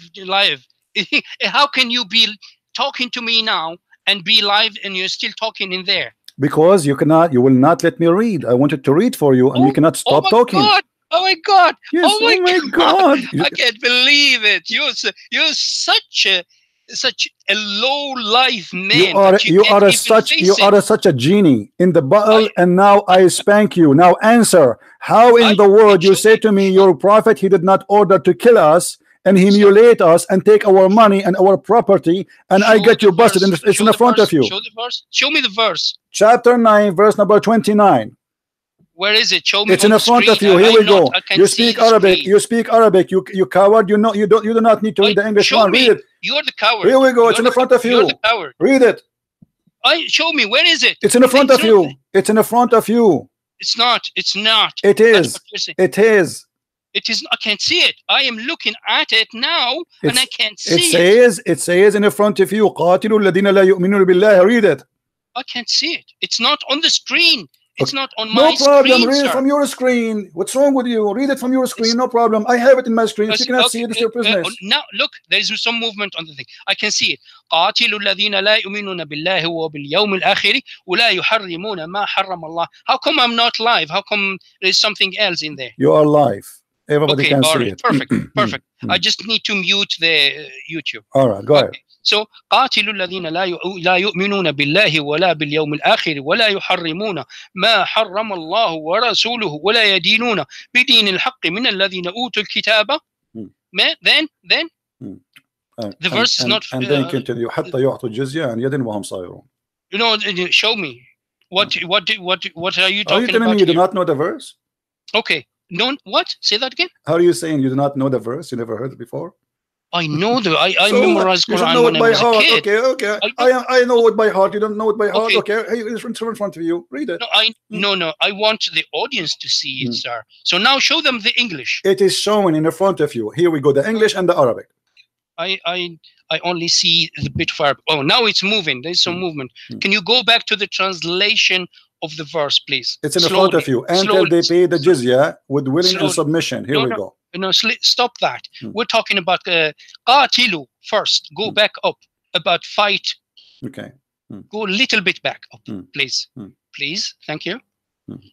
It is a little bit slow on the live here, so take your time, slowly. It's not moving. It is stuck at hatta yu'tul jizyata. My friend, you can read your own screen. Stop complaining. No. Would you please just have some patience, please? I can see you. How come you are highlighting?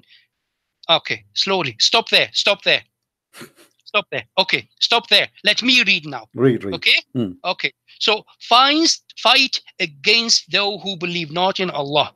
Okay, what is happening in here? He's not saying go and invade them and kill them like Joshua was doing in the book of Joshua, who's going around and around killing people and destroying everyone. He's saying fight against those who do not believe in Allah. And we all know from the history of Islam that when Islam started, there were only a small fraction, and then were being invaded by thousands and thousands of of the pagan of Quraysh at the time. So fight them back. Those who do not believe in Allah and the last day, of course, the disbelievers, if you go into the Old Testament, stop being stupid. You see, I have my patience with you. First of all, this is not about Quraysh, you liar. This is about fighting the Christians and the Jews specifically. No, sir. Shut up. It's in the front of you. It's in the front of you. It says from the people of the scriptures. It's in the front of you. From the people of the scriptures, donkey. No, you're the donkey, sir. Read it then. Does it say the people of the book? Does it say you donkey liar? Does it say the people of the book? Yes or no? No, stop. Before you get to that, that is a second point. No, this is not the second point. This is not the second point. Those who don't acknowledge, he is talking. This is a verse specifically about the Christians and the Jews. And read with me. Here we go. Allah commanded, shut up, you donkey, son of Muta. Allah commanded his messenger, shut up, son of Muta. Here I get you busted. You can call me after 2 minutes. Allah commanded his messenger to fight the people of the scriptures, the Jews and the Christians. Filthy liar. I spit at the devil. And now you can clean your face. Liar like your prophet. Coward. We show them the reference in front of them in the screen. And this is their books. And this is their scholars. And this is their interpretation. And yet they have the courage to lie. What invade? He is the one who invade. Muhammad, he said to his followers, attack the Romans so we can get the blondie girls. Do you want me to show you the reference? To get what? The blondie girls. A prophet of God encouraging his followers to attack to get the blondie girls. Now, does it say in the front of you, the Christians and the Jews? Would you stop talking? Does it say? You were talking when you blocked me. Why don't you stop now? Let me talk. Go ahead. Yes, sir. First of all, you are the son of Mut'a. I know my father and I know my mother, and I know them very well. I grew up. Do Muhammad know his father? Do Muhammad know his father? That is, look, you need to wash your mouth when you talk. Do Muhammad know his father? Is it true that your father? Hold on. Let us see who is son of Mut'a. Shut up. Is it true that your prophet, he was born 4 years after his father's death? Yes, or I'm lying? Wash your mouth. You're lying. You have to answer. You have to. If I show you a reference right now, you coward. No, you coward. See, here we go. You see, when you open a topic, either you finish it or you don't continue. Your prophet was born 4 years after his father's death. In your Islamic books, you coward. He is a son of a Mut'a, and you are a son of Mut'a, because in Islam there's no marriage. And and as long you are ashamed of Mut'a, what kind of God he allowed Mut'a? Let us call him back. He just admitted that Mut'a is bad.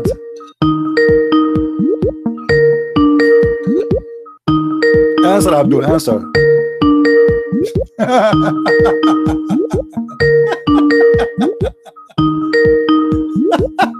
Why you don't want to answer?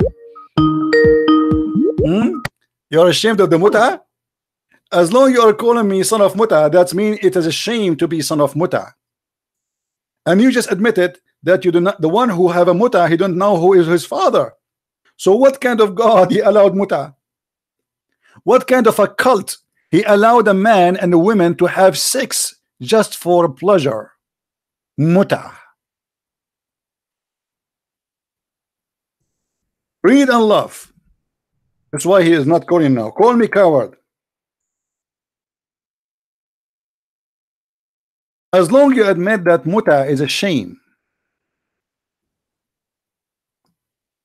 and you are calling me son of Mut'a, which means this is an insult. What kind of God he taught his followers to do Mut'a?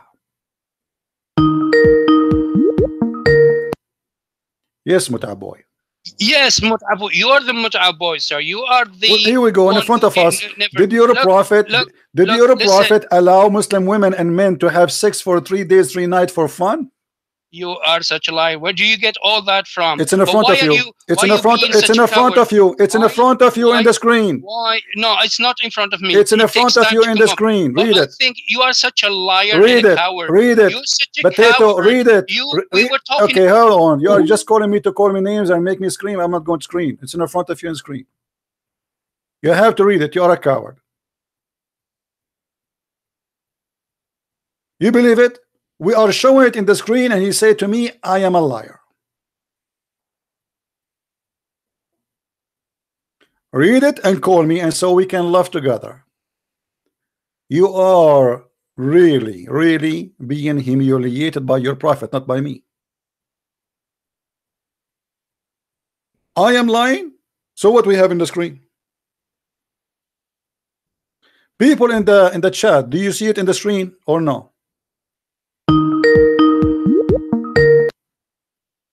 Did you see it in the screen? Oh, wait a minute. I do not see anything on the screen. It is still there. Refresh your. Okay, no, get lost. Refresh your page and call me back. This is not an excuse, and there is no way. Everybody can see it. Refresh your page. And the funny, this is even Quran. The Mut'a is a Quranic verse, not only a hadith. And as long he is calling me son of muta, that's mean he admitted that muta is a shame and it is nothing but adultery and prostitution. Otherwise, you will not consider calling somebody muta as an insult unless it's an insult. I call you son of muta, you get insulted.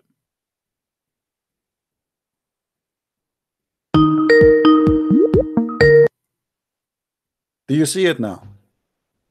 I see the hadith. Salim bin al-Aqwa said, Allah's apostle said, if a man and a woman agree. Is this what you want me to read? Yes, go ahead.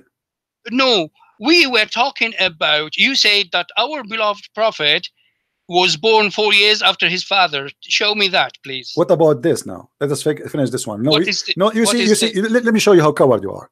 When I say No, to you, you're when the I say coward. to you, when I say to Don't you, your prophet ever- was born 4 don't you- years. Now you want to change the topic. Let us finish this one, and we will go to your prophet was born 4 years after his father. Now answer. Who is- You are who the is one who coward? insulted me, and you said to me you are upset because I told you you are son of muta, correct? Because this is an insult. Do you agree? Oh my God. Do you agree that- that muta is an insult? You calling someone like that in a discussion like this is so low. You're so cheap. Okay, why is so can't- cheap? you Why, can't- why is so cheap if I call you son of muta? Is muta a because- shame? Is a muta is a shame? Is it muta? Is it a shame? Let me answer you. Stop talking and listen. Stop talking. You come from the Middle East, and the Middle East there are Shias who practice the nikah or some sort of marriage called mut'a, where the man marries the woman for a day or two or whatever, and with an agreement. Therefore, if there is a child born, he would not know his father. So to me, that is an insult because I know my father and I know my mother. Okay, that's wonderful. So you just admitted. so you just admitted. Hold on. Let me answer. Everybody heard you that if you do muta, you will not know your father. Thank you very much. So why your prophet approve it? Our prophet did not approve it. It's in the front of you. Read it. It's in the front of you. Read it. This is Sahih al-Bukhari. Okay. This is not. Right. This is not Shia. You said to me Shia. This is a lie. Okay, then stop that and now let me read. So Allah's apostle said, if a man and a woman agree to marry temporarily, their marriage should last for 3 nights. And if they like to continue, they can do so. If they want to separate, they can do so. I do not know whether that was only for us or for all the people in general. Who is talking in here? Abdul, read. It says No, I am this is about reading. muta You or see, not. This is about muta or not. This is the prophet talking, and the narrator No, continue. This The prophet is not the said, prophet talking. no, This the is prophet someone saying, read. No, read. It says Allah apostle said. Allah apostle said. Allah Yes, apostle someone said. is saying that Allah's apostle said. It's someone saying. You Yes. read here. Can you read? Can you Okay. read? I do not know whether that was only for us or for the people in general. Would you? Doesn't matter. please? This is the commentary about the No, hadith. this is- But hold this on. is someone Did your talking. prophet? Did your prophet says any man? this- Any No. man, any women, they like to have sexual No. Who relationship said for any? one Where night is any? stand. Where is It any? says Where if is- a man and a woman, where if a is- man where and is- a woman, if no, a man where and a is- woman, where is- did he say? where is- Did he say a name? He said if a man, where any is- man, where is if a any? woman, Where if a is woman. any? Where is any? It says there if a man, any man. Oh, no, it doesn't say. Where is it? What Are is you any? saying? Where is Are you any? saying the muta was only for one person? Your prophet he gave a license for somebody paid him money to do muta. Okay. Okay, stop and let me talk to the audience. At least show respect to the audience. Audience, this hadith here, this is not even a hadith. It's someone talking, saying that the apostle said. Shut up. All the hadith says the apostle said, you donkey. All the hadith it says that the apostle said. You are a certified donkey, son of a muta, and now we give you a higher certificate, you became a mule. It is not the apostle saying, it's somebody saying the apostle saying. All the hadith it says, don't call me again, you donkey, coward, potato. You're just a kid. It's somebody saying the prophet said, all the hadith saying that.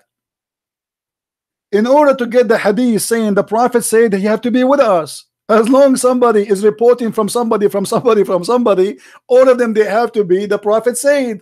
And he is saying this is not a hadith because somebody is saying the prophet said.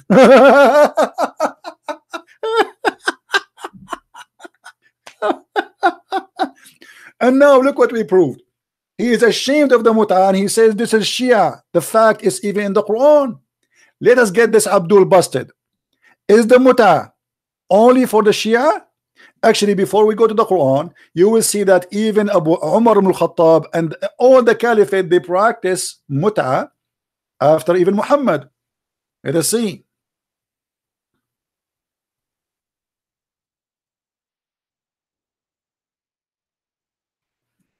Read the hadith with me, and all of them, they are sahih. This is Sahih Muslim. Potato. He said a hadith is not a hadith as long as it says somebody said. But as you see, all the hadith have to be somebody said. Somebody said that the Prophet said, or somebody said. It says it's reported from that's etc. Okay, and then he says we had benefiting ourselves by the mut'ah. By the way, it's not even marriage. This is not marriage. This is a lie. Mut'ah mean sexual pleasure. So we had benefit ourselves from doing mut'ah during the lifetime of the Prophet and during the lifetime of Abu Bakr and Umar, which means Muhammad now is dead, and the caliphate, the Sunni caliphate, not the Shia caliphate, they are still practicing mut'ah during the time of Abu Bakr, during the time of Umar, and during the time of Muhammad. He is ashamed of his cult. Where it says that? And as you see, we keep jumping like monkeys from place to place, and he keep denying, but we show it in the screen. Audience.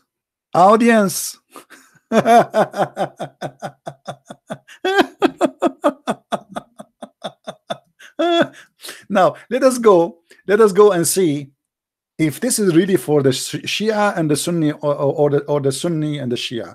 As you see, first, actually we prove it already here in the hadith, because Abu Bakr is the enemy of the Shia. He is a Sunni.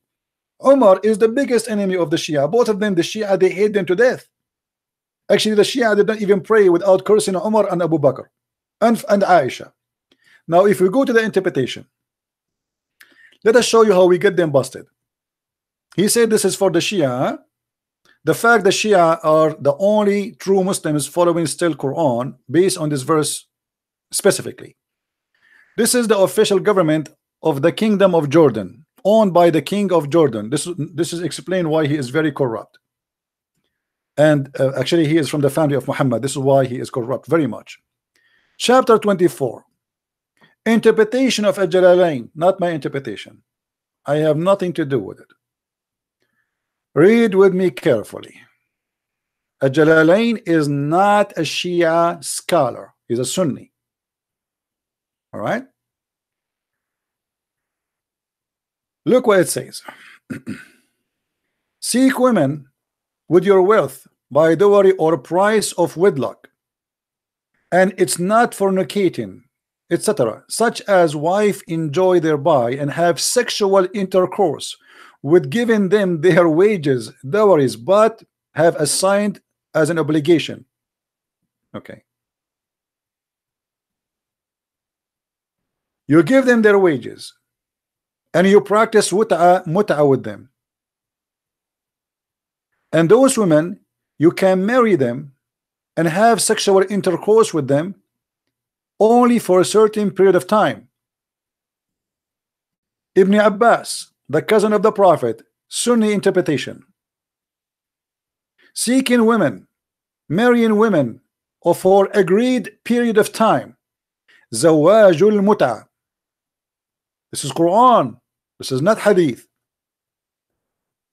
Seeking women with your money, marrying women for agreed time. By the way, it does not say even marrying women. It says to if women for agreed period of time, which means you go to the woman and you say to her, I want to if you for a day or two, as the hadith says. Any man, any woman, they agree to if each other for a day or two. It's up to them, and if they like to increase, they increase. And who is the one who's talking here? It is Muhammad talking. And the idiot, he says, oh, this is not the Prophet talking. No, it is the Prophet. All the hadith of Islam, it's about somebody saying, the Prophet saying. And when you say, because somebody saying, the prophet saying this is not a hadith, that means you are a certified donkey. Literally, stupid idiot. Now we go back here.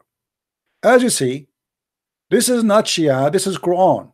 Quran is not the book of the Shia, is not the book of the Sunni, this is the book of Allah.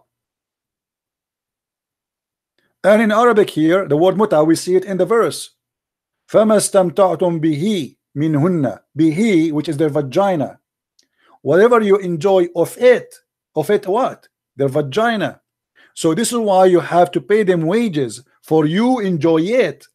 This is why if you do muta in Islam or even normal marriage, if you don't have intercourse, you don't pay, because you did not enjoy it. A Muslim man, he have obligation to pay only if he enjoy it. If he did not enjoy it, then he will not pay. So the money when a Muslim he pay a woman in Islam is not because he married her, but because he enjoy it, as the verse in the Quran saying. Because you enjoy it, then you have to pay for what you enjoy. Women is a sex toys in Islam.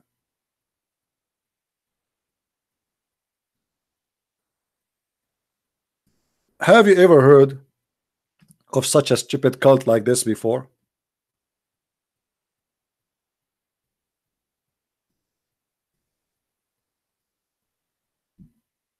Hey, Ali, do you like to call me again? Call me, Ali. I finished my conversation, so we can laugh. I will call you.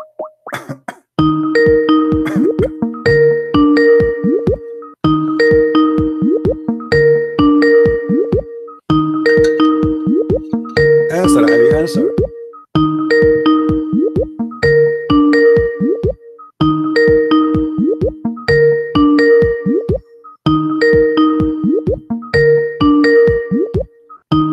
Okay, Ali, don't answer. It's up to you. He's doing muta right now. He will call me after he finish muta. How this can be even close to be a religion? A prophet, he is saying any man, any woman. And look how funny he is. He says, where is the word any? In Arabic, actually, it says any. Oh. Hey, Abdul. My name is Ali. Okay, you said to me before, where is the word any? Correct? Yeah. Okay, does it say in Arabic any?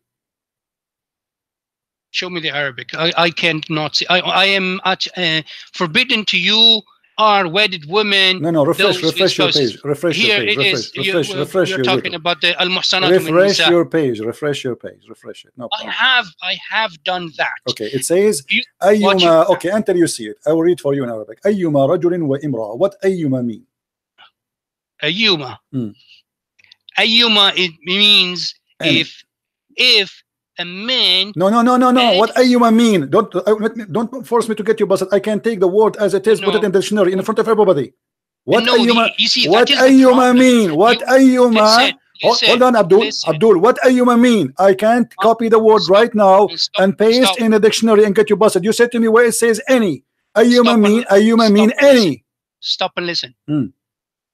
You see what you are saying here. If you translate word by word, then it will give you what you're looking for. But what ayyuma mean? What word by word? Is ayyuma mean any? Yes or no?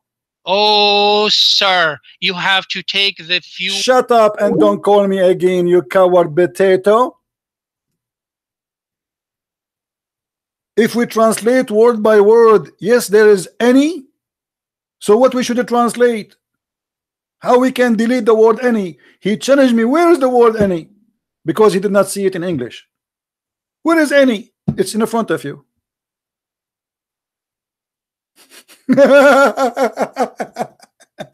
I feel sorry for you. I don't know if you will have a heart attack by the morning.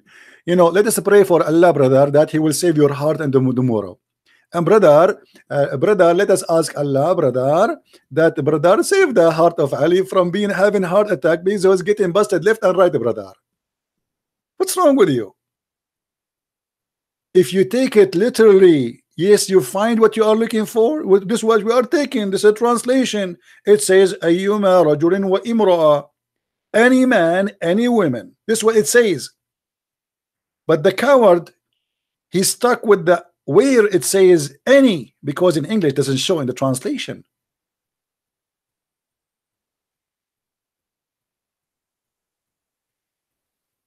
Where is the word any? But anyway, even there it says if a man, any man.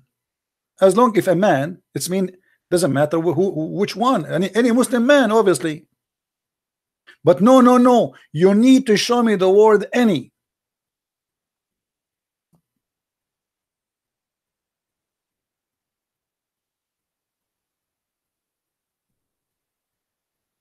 I feel sorry for you, Ali.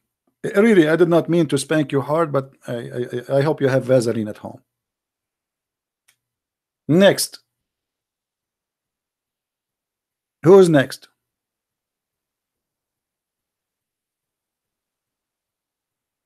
Brother, those are Shia, brother. The Shia, they do that there, brother. The Prophet was Shia. And the brother, here it says that Salama said, brother, this is not the Prophet saying, brother. What do you mean? It says Allah, apostle said. Brother, this is not the hadith says, brother. But somebody says the Prophet said, brother. With all the hadith says Allah, the Prophet said, brother, is stupid. Even the Quran was collected from the Muslim, not from the Prophet. Which means somebody said this is the Quran. Which means the Quran at the end of the day is a hadith. Actually, even the Quran report that this is the best of the hadith. Silly, stupid, and they are no match even to say hello. And the guy is so excited. I want to talk to the audience. Audience, Christian Prince is ready, and we are not ready. What ready? Here we go. We are moving with you. We say something, we jump to different topic in a second. Same as we got you busted when you said that the Prophet did not order to kill the Christians and the Jews. And not only that, the coward Muhammad, he swear that he is going to expel the Christians and the Jews from the Arabian Peninsula.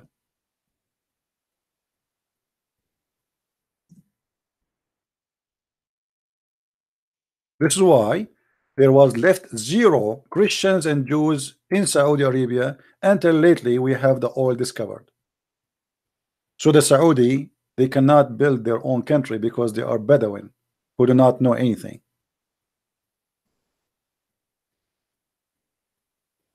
Is that the Prophet saying, brother? Oh no, brother, it's not, because somebody said the Prophet said, brother. Oh boy. And as I agree with him, we are not debating here, brother. We are spanking. I never debated a Muslim. All of you are a bunch of kids. You think by lying you can get away with it. And this is why they hate me showing reference in the screen. They want me to show my face so no reference will be showed, and they can say he's lying. Where is the proof? So look what happened. We show them the reference of everything, every single word we say, every statement we make. Yet still they have, because they have no dignity, they deny what is in the front of them in the screen. What kind of a prophet? He say any man, any woman, they can F each other. This is not about marriage, by the way. The word marriage here does not exist. You see the word here between two brackets, marry, it's not exist. It says أيما رجل وامرأة توافقا فعشرة, or فعشرة, which means you live together. There's no marriage. The word marriage never exists from from the first word to the last word in the hadith. Ishra, live together. Have fun. So if any man, any woman, they like to sleep together, live together from a day to a night, and he said to us that the muta, if you do muta, you do not know who is the father. We heard him, right? So why your prophet allow it? If it's important to know who is the father.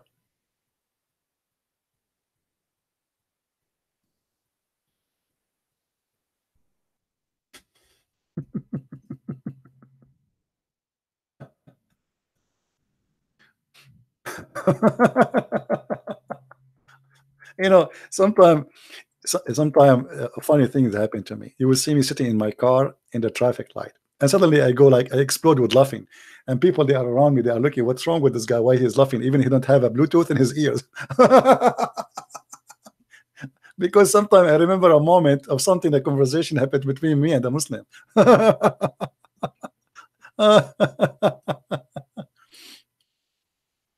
And yes, Muhammad, he was born 4 years after his father. If you have my books, you can see all the reference, and we can show it right here, right now.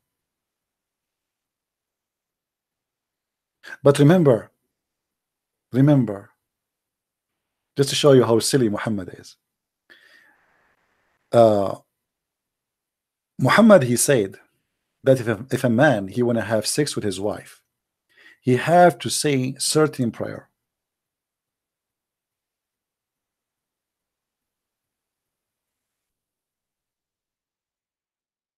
Otherwise, Shaitan,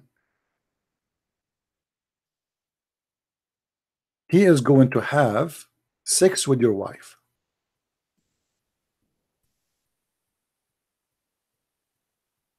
Let us see. Let me try to find the reference in English, not in Arabic.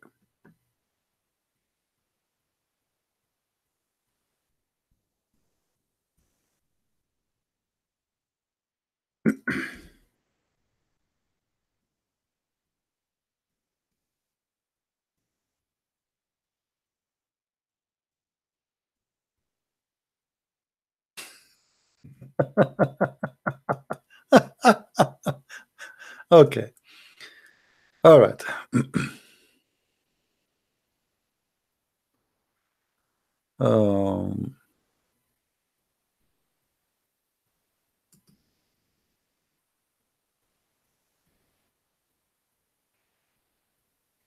Hmm.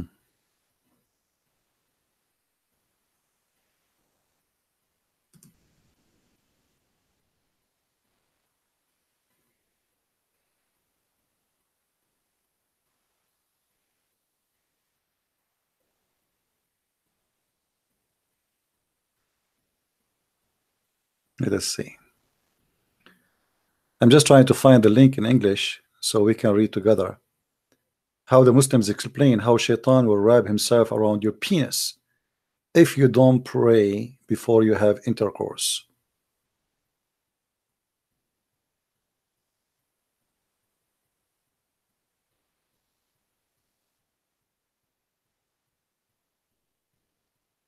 If any have the link for it in English, let me know. But anyway, I show it on the screen before.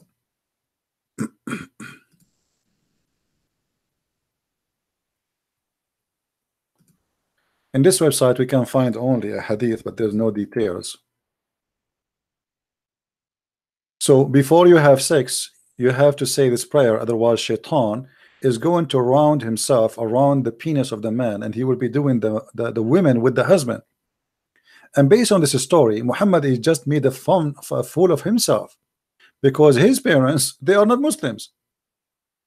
That's mean when his father and his mother, regardless who they are, we do not know really who is the father of Muhammad, but regardless of who they are, when they had sex, obviously the one who was doing the mother of Muhammad was Shaitan, because Muhammad saying if you don't say this prayer, Shaitan will be doing your mother, your wife.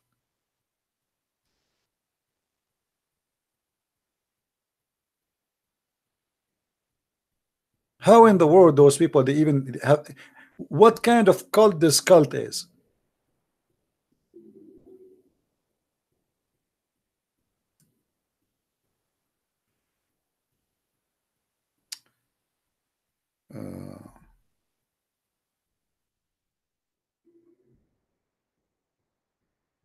Let's see.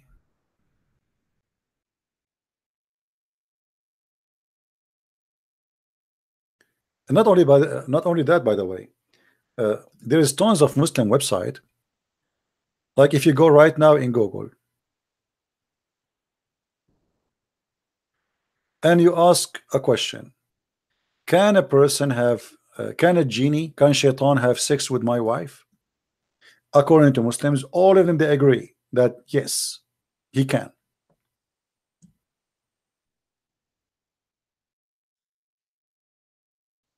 Assalamu alaikum. I am married for 24 years. My marriage has not been one that I can be happy with about.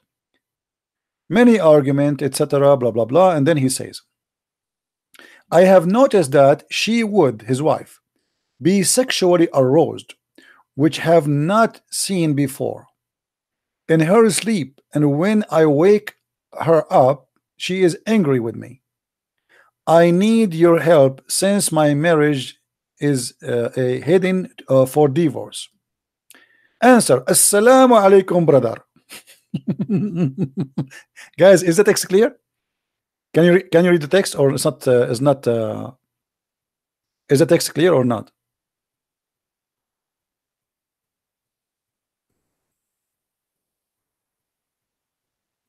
Can you read it?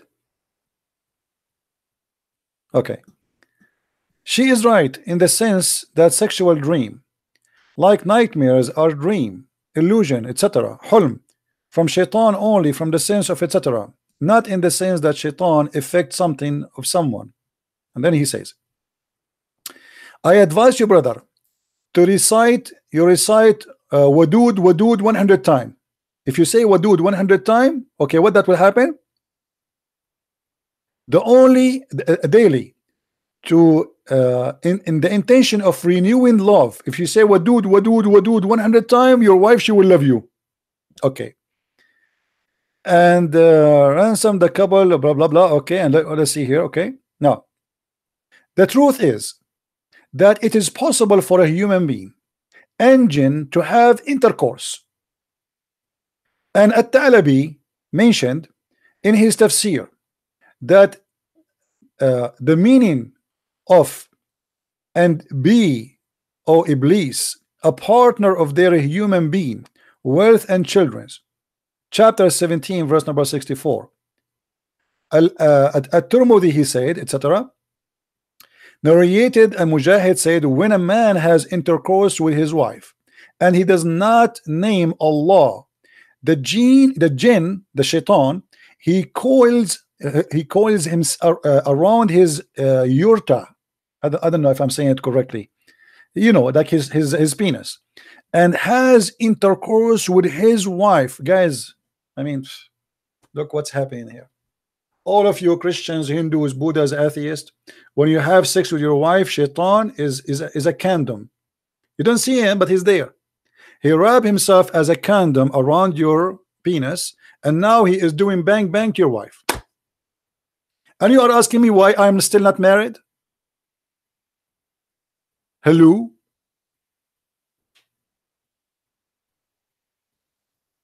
I mean, do you want that to happen to you? Threesome? Threesome? And who is the number 3? Mr. Shaitan.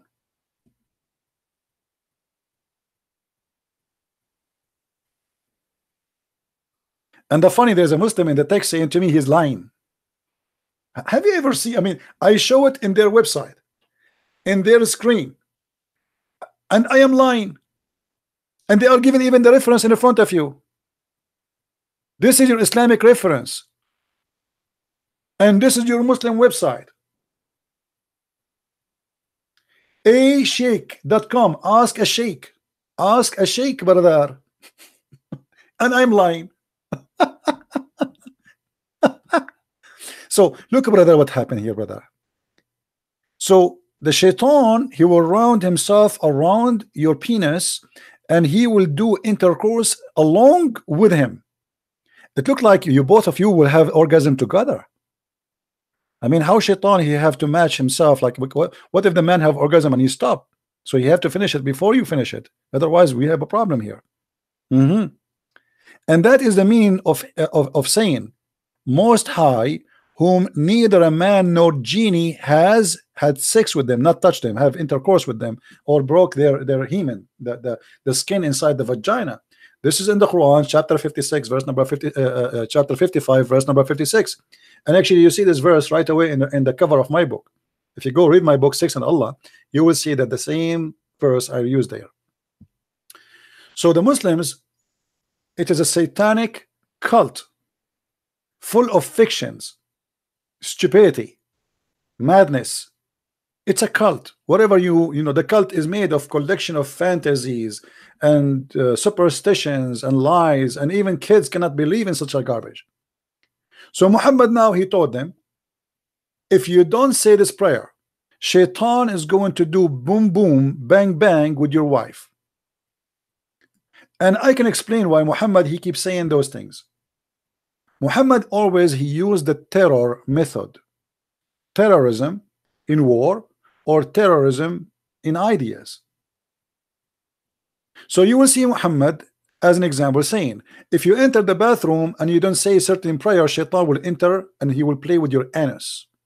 So now a Muslim, he is afraid to enter the bathroom without saying a prayer. You have to say a prayer before you have intercourse. You have to say a prayer before you eat. You have to eat with the right hand, otherwise Shaitan would eat with you. You have to put your hand on your mouth if you do sneeze, or if you do yawning, sorry, because Shaitan, he will jump inside your mouth. You cannot sleep in your back, in your stomach, because if you sleep in your stomach, Shaitan will do you from behind. So now the Muslim, all day he is afraid, he's terrified. Shaitan is going to F him. Shaitan will F his wife. Shaitan even is going to have sex with his belly button. Shaitan will jump in his mouth. Shaitan will laugh at him. Shaitan will piss in his ears.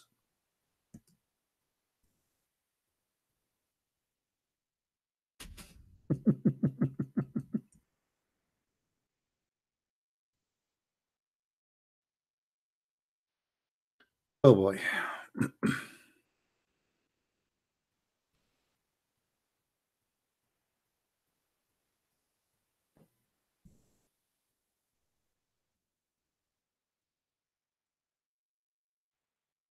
Look at this. Shaitan, he piss in the ears of the Muslims.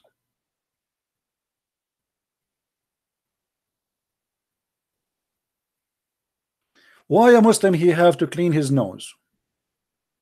Anyone knows? Why have a Muslim he have to clean his nose? He do like do ablution. He have to blow 3 times with water, which is really disgusting. Imagine you put water in your nose. Because Shaitan, he sleep in your nose.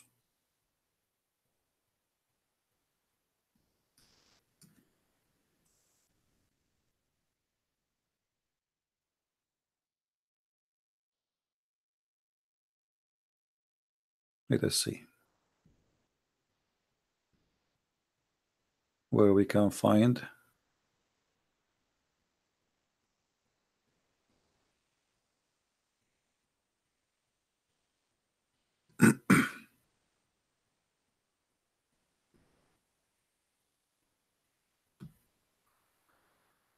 Oh, Lord have mercy.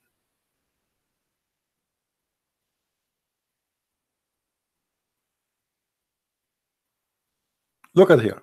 Look at this one. Yahya related from etc. that the messengers or etc. he said, Shaitan ties 3 knots at the back of your head when you sleep. Guys, this is true. Every day I woke up in the morning and I find 3 knots behind my head. 3 knots. The Shaitan, he tie 3 knots in the back of your head every night you sleep. Okay.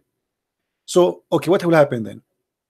At the back of your head when you sleep, then he seal the place of each knot with you have long night ahead, so sleep. If you wake up and remember Allah and not untied, if you do wudu, a knot is untied. If you do pray, a knot is untied.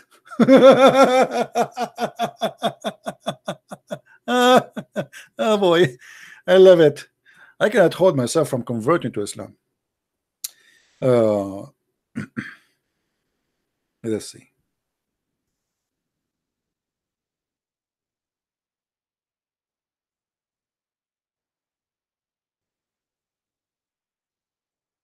Trying to find you the hadith.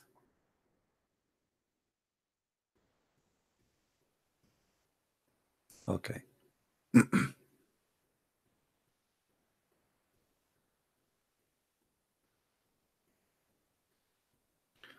Where shaitan he sleep? I'm looking now where shaitan he sleep. Shaitan he sleep in your nose. Somehow he like it. And by the way, this is proven to be scientifically true. Actually, when I was a kid once, my mom, she entered the bedroom and she noticed that there's 2 feet coming from my nose.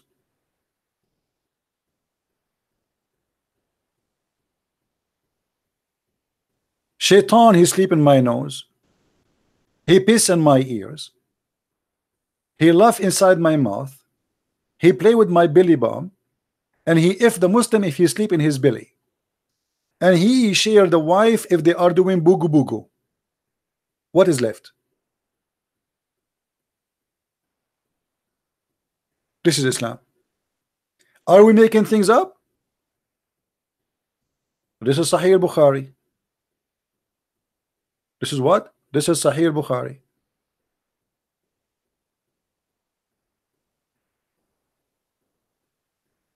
I mean, the shaitan, he can sleep in 5 stars hotel. How small the shaitan is? How shaitan is having sex with the man, wife, yet he can sleep in my nose. I mean, don't you see that there's something stupid here? How shaitan he can rub himself around the penis of the man and doing the women, and yet shaitan he can sleep in your nose and you don't even feel him. If a little fly or a mosquito enter your nose, you will go crazy. Shaitan sleep inside and you have no idea he's there. How small he is.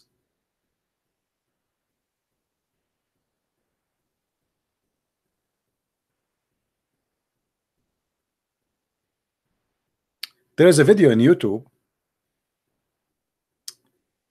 I don't know if you saw it. It's just for a laugh. Let me try to find it.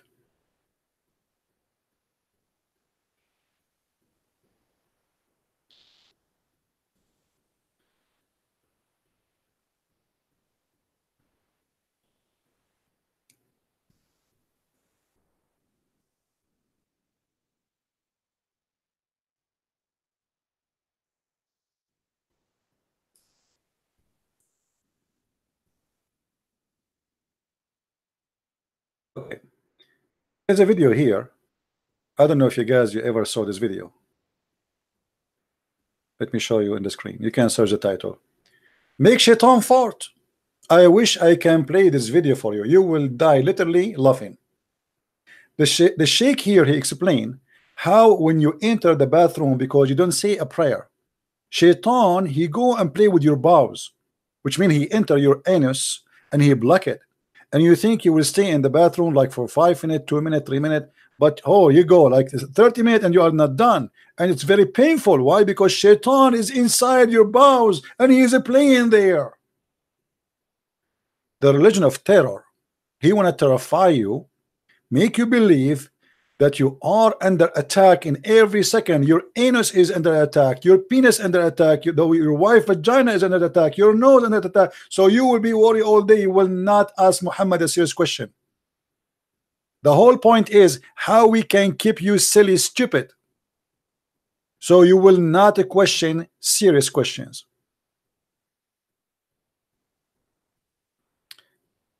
Actually, somebody sent me a picture here. Interesting. Let me share it with you. It's very truthful.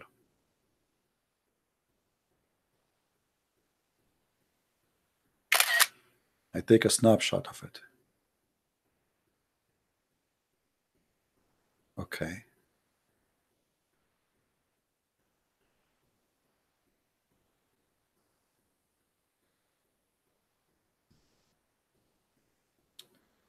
Look at this picture.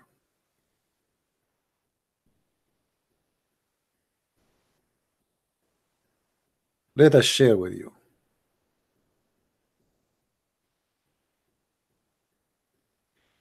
This is exactly what Muhammad is saying to you Muslims. Now you might think we are making fun of you. Well, your prophet making fun of you, not us. It is not me who said this. It's not me who come with this. It's your prophet who said, and he taught you that. Shaitan is sleeping in your nose.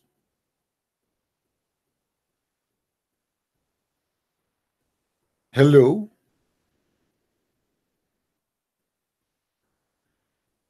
And now Shaitan, he go inside the nose and he is doing this. He's resting, having his beer with him. I mean, this guy who made this drawing is something, huh? So now Shaitan is inside your mouth, inside your nose, and the moon or whatever is outside, and he is like taking a nap, or maybe even daytime. This is a religion, and this is a prophet, and you believe this guy? You Muslims believe this guy, that he is a prophet of God.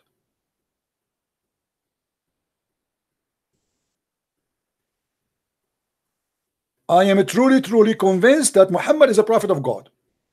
I have to admit. I mean, who can deny this? Look, I mean, this is wisdom and this is true. Must be true. I thought Shaitan, he will go and sleep like in Las Vegas, a striptease club, you know. My nose, my poor nose, the poor Shaitan. He could not find a place to sleep in except a nose. A nose. And not only a nose of the Muslim. You have to be careful here. The conspiracy.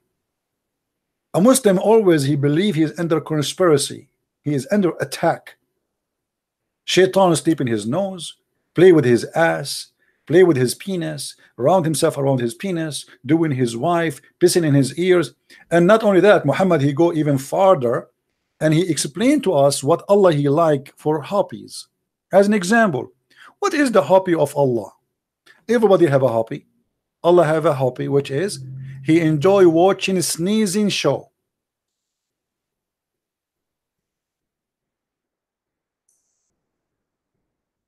Some people watch Dr. Phil, which is a silly program, or a stupid opera. Allah, he enjoy watching a sneezing show. Look what Muhammad he said. The Messenger of Allah, SAWSM-FM radio station, said, the sneeze is from Allah. Huh? The sneeze is from Allah? That is something. I thought it's from cold or something. So sneeze is something good. We sneeze, it's from Allah. MashaAllah. I am really very close to convert. So sneezing is from Allah. Take a note. And yawn is from Shaitan. What in the heck? Yawning is from Shaitan? Oh boy. Shaitan. So when of you, guys, take a note, please. This is very serious. You see, when Trump, he was meeting with this guy from Korea, the balloon guy, King Kong, they were talking about how we can stop Shaitan from getting inside our mouth when we do yawning, because the conversation was long and very boring. Trump, he want to walk away, son. Yeah, I need to go to the hotel, which means I can get lost. So now Shaitan is the one who caused you to have yawning. Actually, it is from him. And this is converted by the brother. If we call Zakir Naik and we ask him about this, what he will say? Taradan, taradan, taradan, taradan, taradan, taradan. Assalamu alaikum. Brother, Christian Prince, I told you don't call me. I told you if you have a question, call Abbas. Abbas, he can answer you, he can refute you, and he can get you busted. But Abbas have no idea, and now he's snoring, so we have nobody except you, brother. Okay, what is the question? The Prophet said that Shaitan, that yawning is from Shaitan. And when you do yawn, shaitan, he jump inside your mouth and he laugh at you. Is that true? Absolutely true. And I can do now a presentation for you, but I don't feel sleepy. If I am sleeping now and I feel like I want to sleep, what do? You do yawning. Absolutely. So yawning is it true and proven? Yeah, we know everybody do yawn, but is it true that shaitan, he jump inside your mouth and he laugh at you? I will give you an example. When you do yawning, first of all, you are asleep, and that means shaitan, he can take over you. So he's in full control, and now he's so happy and so excited. Why he's so happy and excited? Because now you are going to have, as an example, sexual dream. Your wife, she is ugly, and now it's your opportunity to think about a woman. She is very, very beautiful. So Satan now is very excited, and that's why he jump in your mouth and he's dancing. Dr. Zakir Naik, have you ever seen shaitan inside the mouth of a Muslim dancing? Absolutely. Actually, I did record him with my slow motion cell phone. You did record the shaitan dancing inside the mouth of a Muslim with a slow motion phone? Absolutely. Because simply, this is the truth and I can prove it. Okay, why you don't load the video on YouTube? Because this is haram. It's haram, brother. The Prophet said bixer is haram. And we cannot bixer that Satan for you. Because it's haram, you will not post the video. Okay. Well, thank you, Zakir Naik, for your reference and for your confirmation. Thank you very much. I mean, when you do yawning, shaitan, he jump in your mouth. Read with me carefully. And when one of you yawns, let him cover his mouth. Actually, I saw an article about this.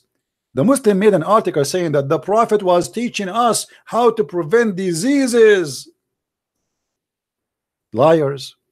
It's not about diseases. It's about shaitan will jump in your mouth. Read carefully with me. With his hand, for when he say, say what? Do you guys remember the guy who called me 2 days ago and he said to me, shaitan laugh from inside his opening. Brother, this is very dangerous, brother. I mean, how in the world you people are not convinced until now that Muhammad is a true prophet of God? What's wrong with you?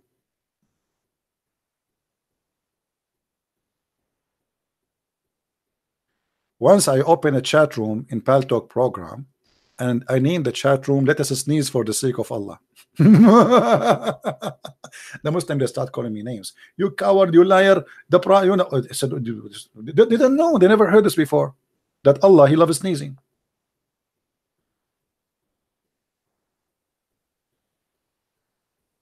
Allah, He loves sneezing. Not only sneezing from Him. Read this hadith with me. Here we go. Allah loves sneezing, but dislike yawning. If. There is an opposition between yawning and Allah. You yawn, Allah is upset. You sneeze, Allah is happy. This is why, according to a scientific study by a scientist from Japan, his name Yama Aidulai Yama, very well known scientist for Muslims. He is used in all articles. He said that the best months in the year for Allah is January, February, March, where people, they have a lot of sneezing.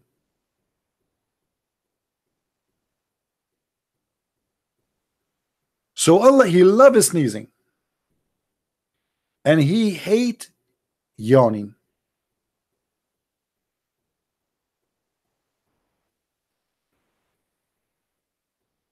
And you are telling me Islam is not from the true God? You people are sick. Truly you are sick, and you have mental issues. How in the world you don't believe in this? You have to believe in it.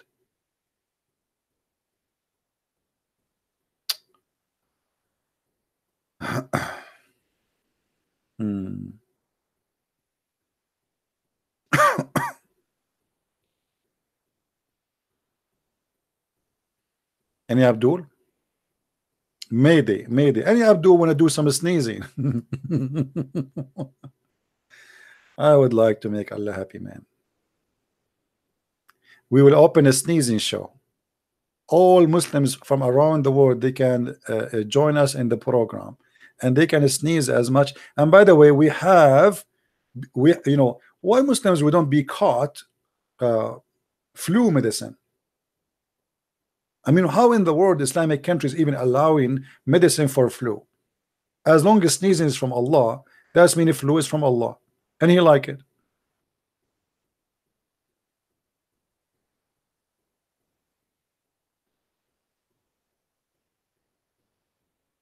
Any Abdul?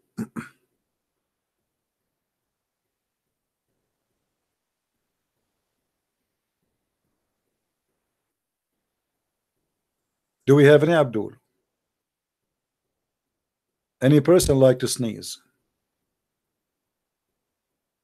Ali, he says you have a dirty mind. Look who is talking about dirty mind. A guy who believed that his God will give him endless penis. Talking about dirty mind. A guy who believed that Allah will give him an orgasm of 70 years. He's speaking about dirty mind. A guy who believed that in the heaven of Allah he can have sex with his mother, his sister, his daughter, and even anything, even with men. He is talking about dirty mind.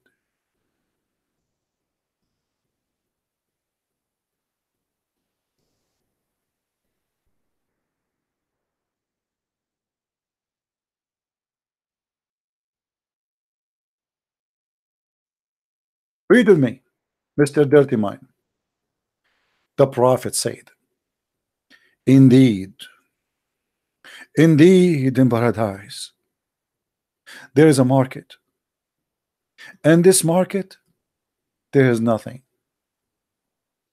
There is no buying nor selling except for images of men and women. Ooh. So whenever a man he desire an image, he enter it. Ooh. Homo. We are home. If you are a person who like to have sex with the man, you are home. In the heaven of Allah, you got all what you want. The images are images of men and women, but the customers are men.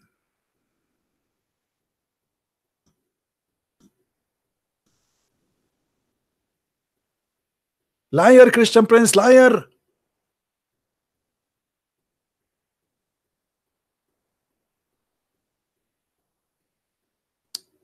A brother, if we call Zakir Naik, what he will say now. Brother Fitter, the Prophet said that in the heaven it's going to be free and open, but you have to take into consideration that there is a market in the heaven where you have to pay. It's not for free. Excuse me. You have to take with me your credit card. And in this market, there is nothing to buy except images. Yes, brother. There you have a question. What is your question? Brother, there are questions. I mean, the question is, there are images of what, brother? This is a good question. Thank you very much. The brother then asking question. Those images are images of what? Those are images and a beautiful picture of a beautiful men and beautiful women. As an example, the women, she will have big breath. As the Quran confirmed in chapter 13 verse 18, it said that they will have firm, big breath. And the men, brother, they will look like a brother, Prophet Dotif. Prophet Dotif, he was very handsome. Everybody liked to sleep with him. So in the heaven, there's the market where there is images, you can have sex with it. And if you like an image, you have to pay first, and then you can go inside the image and you have sex with it. Brother, is it expensive to have sex with those images? To be honest with you, I do not know anything about the price yet. We will find out, brother, when we go to heaven.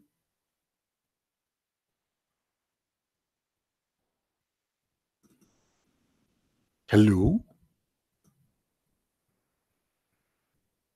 There's a market where we buy and sell in heaven. There's buying and selling. There's no buying nor selling except, which means you buy and sell. And what is the product? Images. And those images are very special, magical. You just jump inside the image, you have sex with it. What's wrong with you people? Don't you feel like you want to convert to Islam? Hello?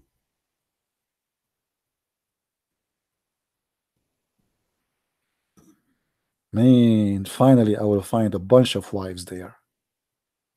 That's why I'm trying to save money as much as I can. You go to heaven, you start purchasing pictures. You come back home and you have a truck full of images. In my case, I will buy images of women. Sorry, I don't like men, to be honest with you. And then I put them inside the house. And look about how fun it is. You see, if you have a normal wife, she will give you a headache, like buy me this, bring me that. I mean, come on. She is an image. She go to life only when you jump inside the image. You finish, you get out, that's it. You are back, and she cannot do anything no more. She can't ask you for buying jewelries, buying her a dress, taking her vacation. No, no, no. She is just an image. She cannot talk. She cannot complain. So you jump inside the image, brother, and you have sex with the image, brother. And brother, oh boy, brother, you should not think of him for a second to compare between those images in the earth and images in heaven. As an example, the prophet, he promised that a Muslim woman, she will have an ass of 1 mile side. Let me see if I can find it in Arabic, in English here. Which is not really big if you think about it. I mean, I cannot find it in the English one. 1 mile? 1 mile ass only? Why? I mean, what Allah?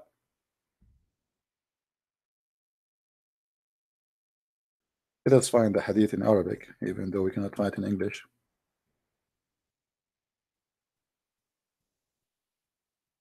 What Allah will lose if He make it 2 mile?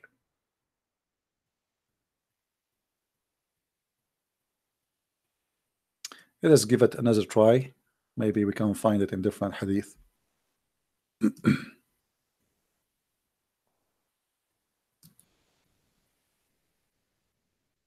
No, we cannot find that too.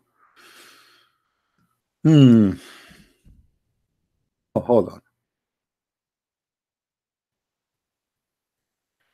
Is that the one? No. No, this is not the one. Let us find it in Arabic, as long as we cannot find it in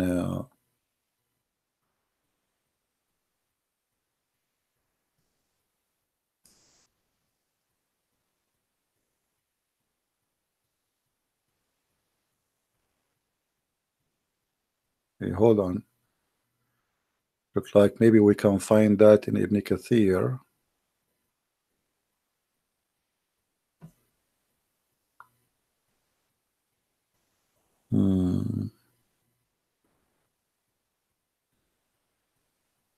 No.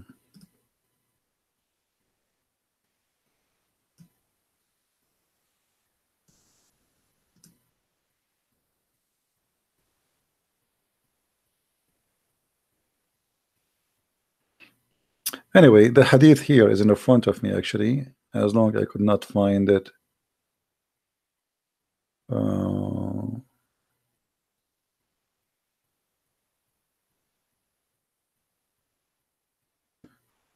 Okay, hold on. We should find it, actually. I don't like to mention something without showing the reference. You know, the Muslims, they would say he's lying, you know. Oh.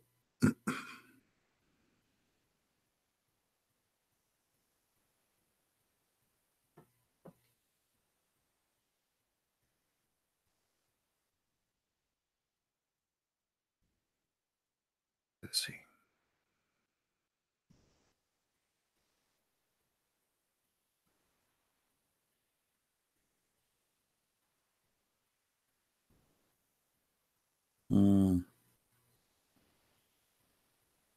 Anyway, the reference in Arabic in front of me, actually, but it look like I have no choice but to show it. Otherwise, we have to look. ثم in blah, blah, blah, it's mentioned here. Okay, it says وإن الواحد منها ليأخذ مقعدها قدر ميل من الأرض. Each one of them, his ass will take a space of 1 mile in the ground. Alhamdulillah. Alhamdulillah. I was worried that my wife in heaven, she will not have the good size as ass, which is very important. And now I'm thinking actually to open a manure business. 72 women, 72 ass, each one of them, her ass is 1 mile. Can you imagine how much manure we can generate every day?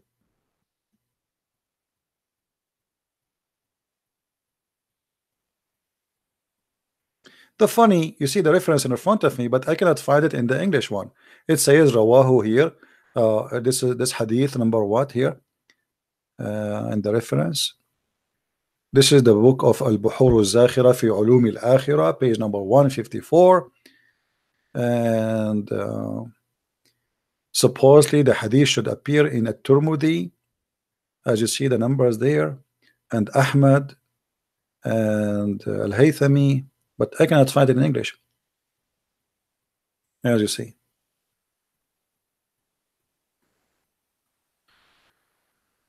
Do we have any Muslim?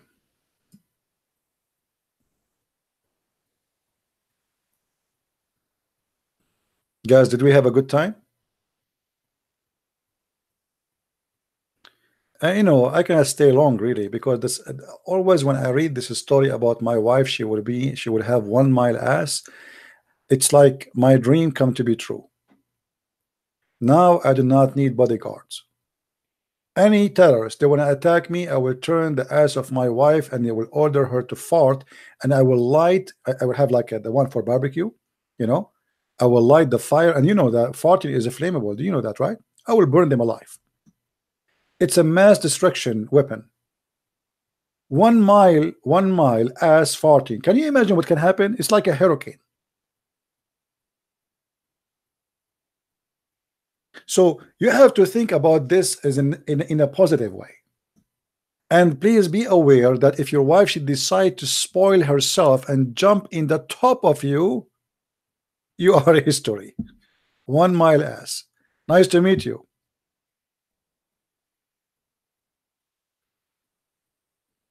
Don't forget, guys, to subscribe if you like our channel, and don't forget please to download our videos as soon as we finish. I don't keep my videos here for long.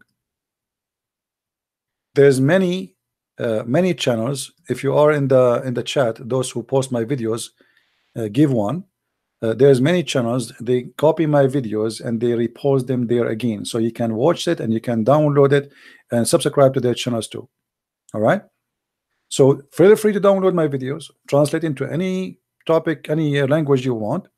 I don't really I don't make those videos for me, and that's why actually I don't keep them, and I take them off just because I want to be sure that Christians are really posting them all over.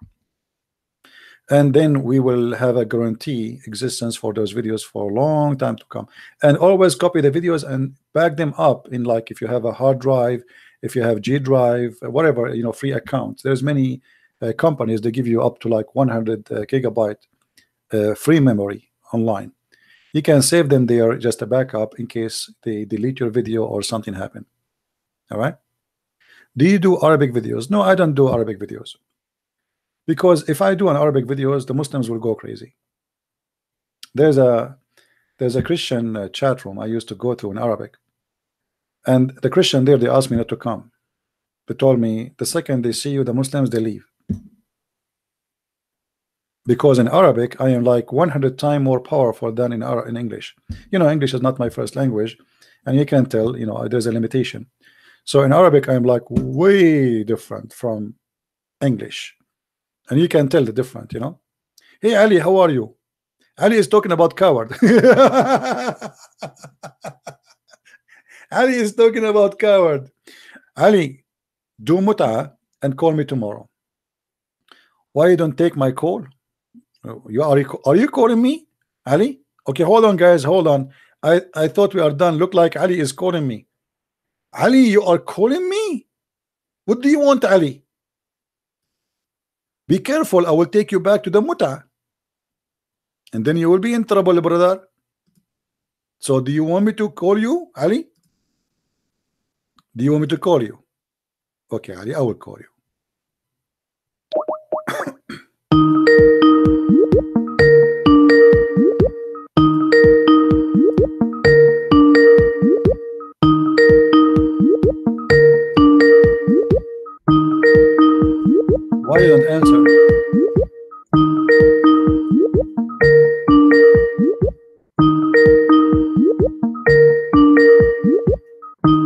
See, Ali, I called you before and I call you now and you are not answering. But I will keep you giving the ring forever. Brother Ali, your prophet is the master of muta, and he himself he did muta, and the caliphate they did muta, and muta is in the Quran, not only in the hadith. So stop fooling yourself, Ali. I feel sorry for you. Yes, Ali. Yes, sir. Why are you such a cheap and dirty man? Why are you talking about Zakir Naik when he's not here? You cannot even qualify to clean his shoes, and you are mocking him like this? You're so cheap and dirty, okay, man. let us talk about cheap and dirty. Hold on. Is it no, true? no, no, no, no, stop. No. Hold on. No. When you mention something, I will stop you. We have to talk about. I will call you back. Is it true that your prophet he cleaned his bum, he cleaned his penis, and he dry his hands on the wall? Cheap and dirty. I will call you back, and I want an answer. When you mention something to Christian Prince, everything you say to him is going to be used against you in the court of law, which is the court of a Christian Prince. So the question is, don't tell me you did not hear me. Is it true that your prophet he cleaned his sexual organs and he dry his hands on the wall? I'm calling you.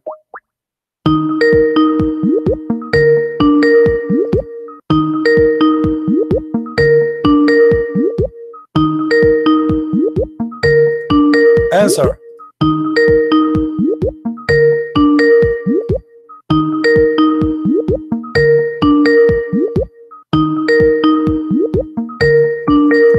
Answer, Abdul.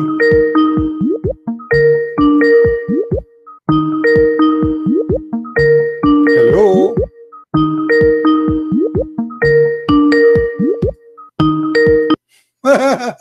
Why do you want to answer? You want to talk about cheap and dirty?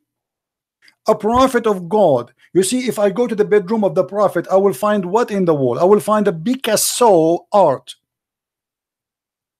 Call me coward. Let us see who is the cheap and dirty. He dry his hands on the wall. Call me potato. Anything you say to Christian Prince is going to be used against you. Be careful. I am Christian Prince. I know what you know not. Liar, call me back. Call me.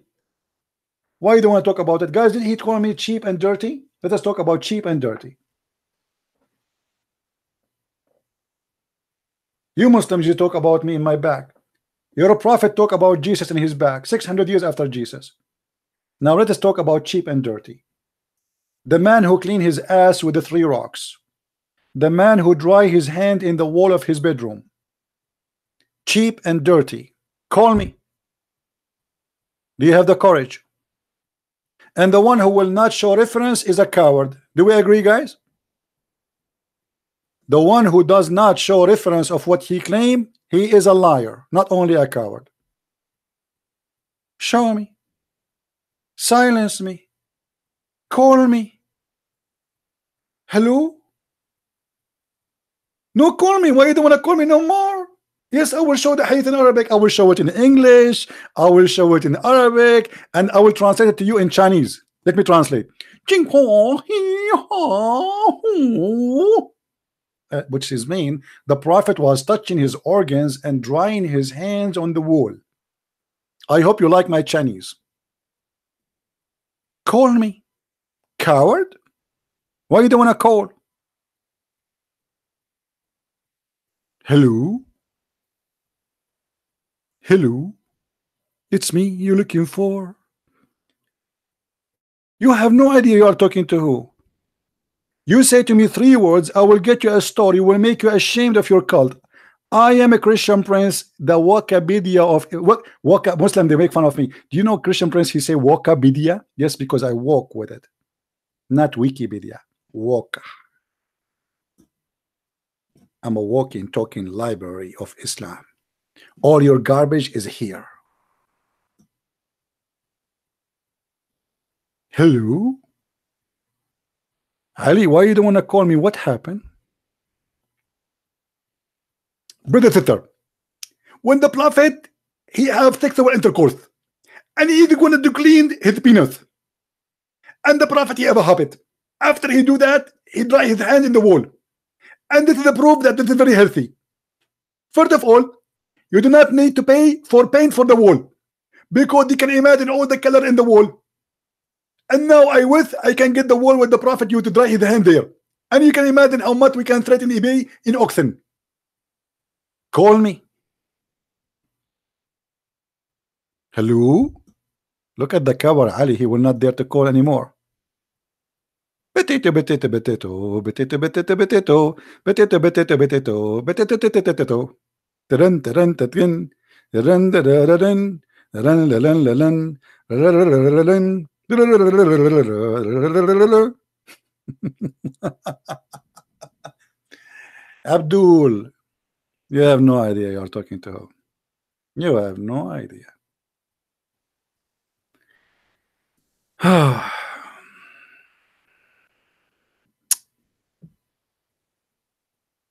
boy.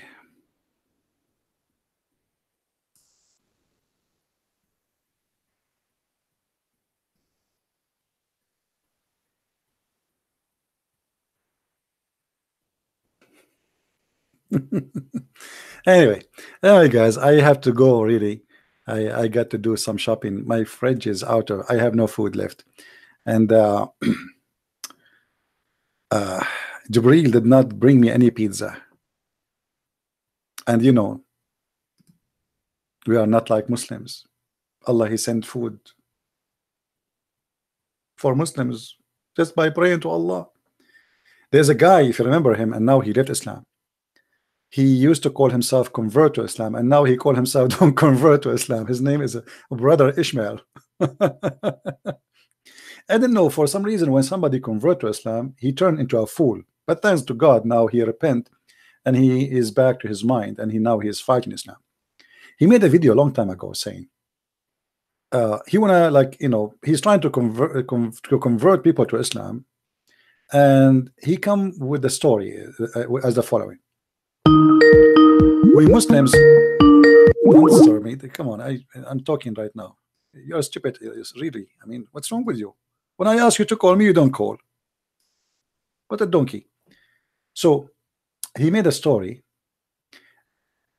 and he said, each time I go to the grocery store, as an example, there's miracles Allah he did. As an example, each time I go to the grocery store, and then I go to the cashier machine, and then suddenly I remember I forgot my wallet. And the bill I have to pay, as an example, $7.11. And then I say Allah, Allah, Allah, and then I put my hand in my pocket and I found exactly the exact amount of $7.11.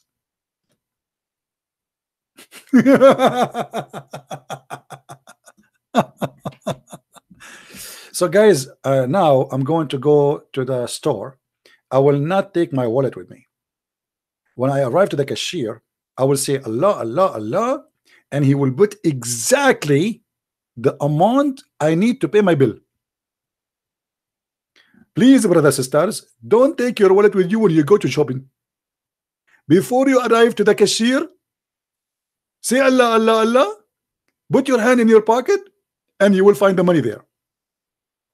And now you can imagine what the women they do with this advice. They will go and buy all the very expensive stupid bags in the shop. Allah, Allah, brother, people are dying in Somalia. People are dying everywhere. What about the refugee? They are desperately, they are Muslims. They are saying Allah every day, all day long. And Allah is not sending food. It's the European Union sending food. It is the Americans sending food. It is the Canadian, the Australian, not even the Muslims. Allah, Allah, Allah. Allah, Allah, how are you? Everybody waiting for you. Allah, Allah, come over here. Shame on Muhammad, shame on you. Allah, Allah, how are you? Allah, Allah, shame. Okay. Anyway, guys, I will try tomorrow to come on air. What do you think, guys? Should we come tomorrow on air? Shall we? Yes or no? You tell me. Now, I will check this video. Let's do this. I will see this video downloaded and posted by how many of you? If we have at least 5 people download it and post it, I will be on air tomorrow. Kabich, just 5. At least 5 people download this video and paste it in their channels. And I will be live on air again tomorrow, and we will enjoy our time. And we are here not to make fun of the Muslims, by the way, but Islam is stupid, what we can say. I feel sorry for them, and we are here to save them from such a stupid cult. Those people, they think they have God, they think they have religion, they think they have a prophet, but the fact they have an imposter, a person who is making fun of them. He have no ethic, he have no dignity, he have no truth, and he is a liar. Shaitan does not sleep in your nose, and you don't piss in your ears, and you don't have sex with your wife, and this is all is a stupid lies. And Shaitan don't go inside your anus. You have to be mentally ill to believe in such a garbage. And if your prophet is not mentally ill, you tell me what make him mentally ill then. So everybody, thank you for being here. May the Lord bless you. And I will see you tomorrow, almost the same time. Christ is Lord, Islam is false. And see you soon again. Take care and see you. Bye-bye.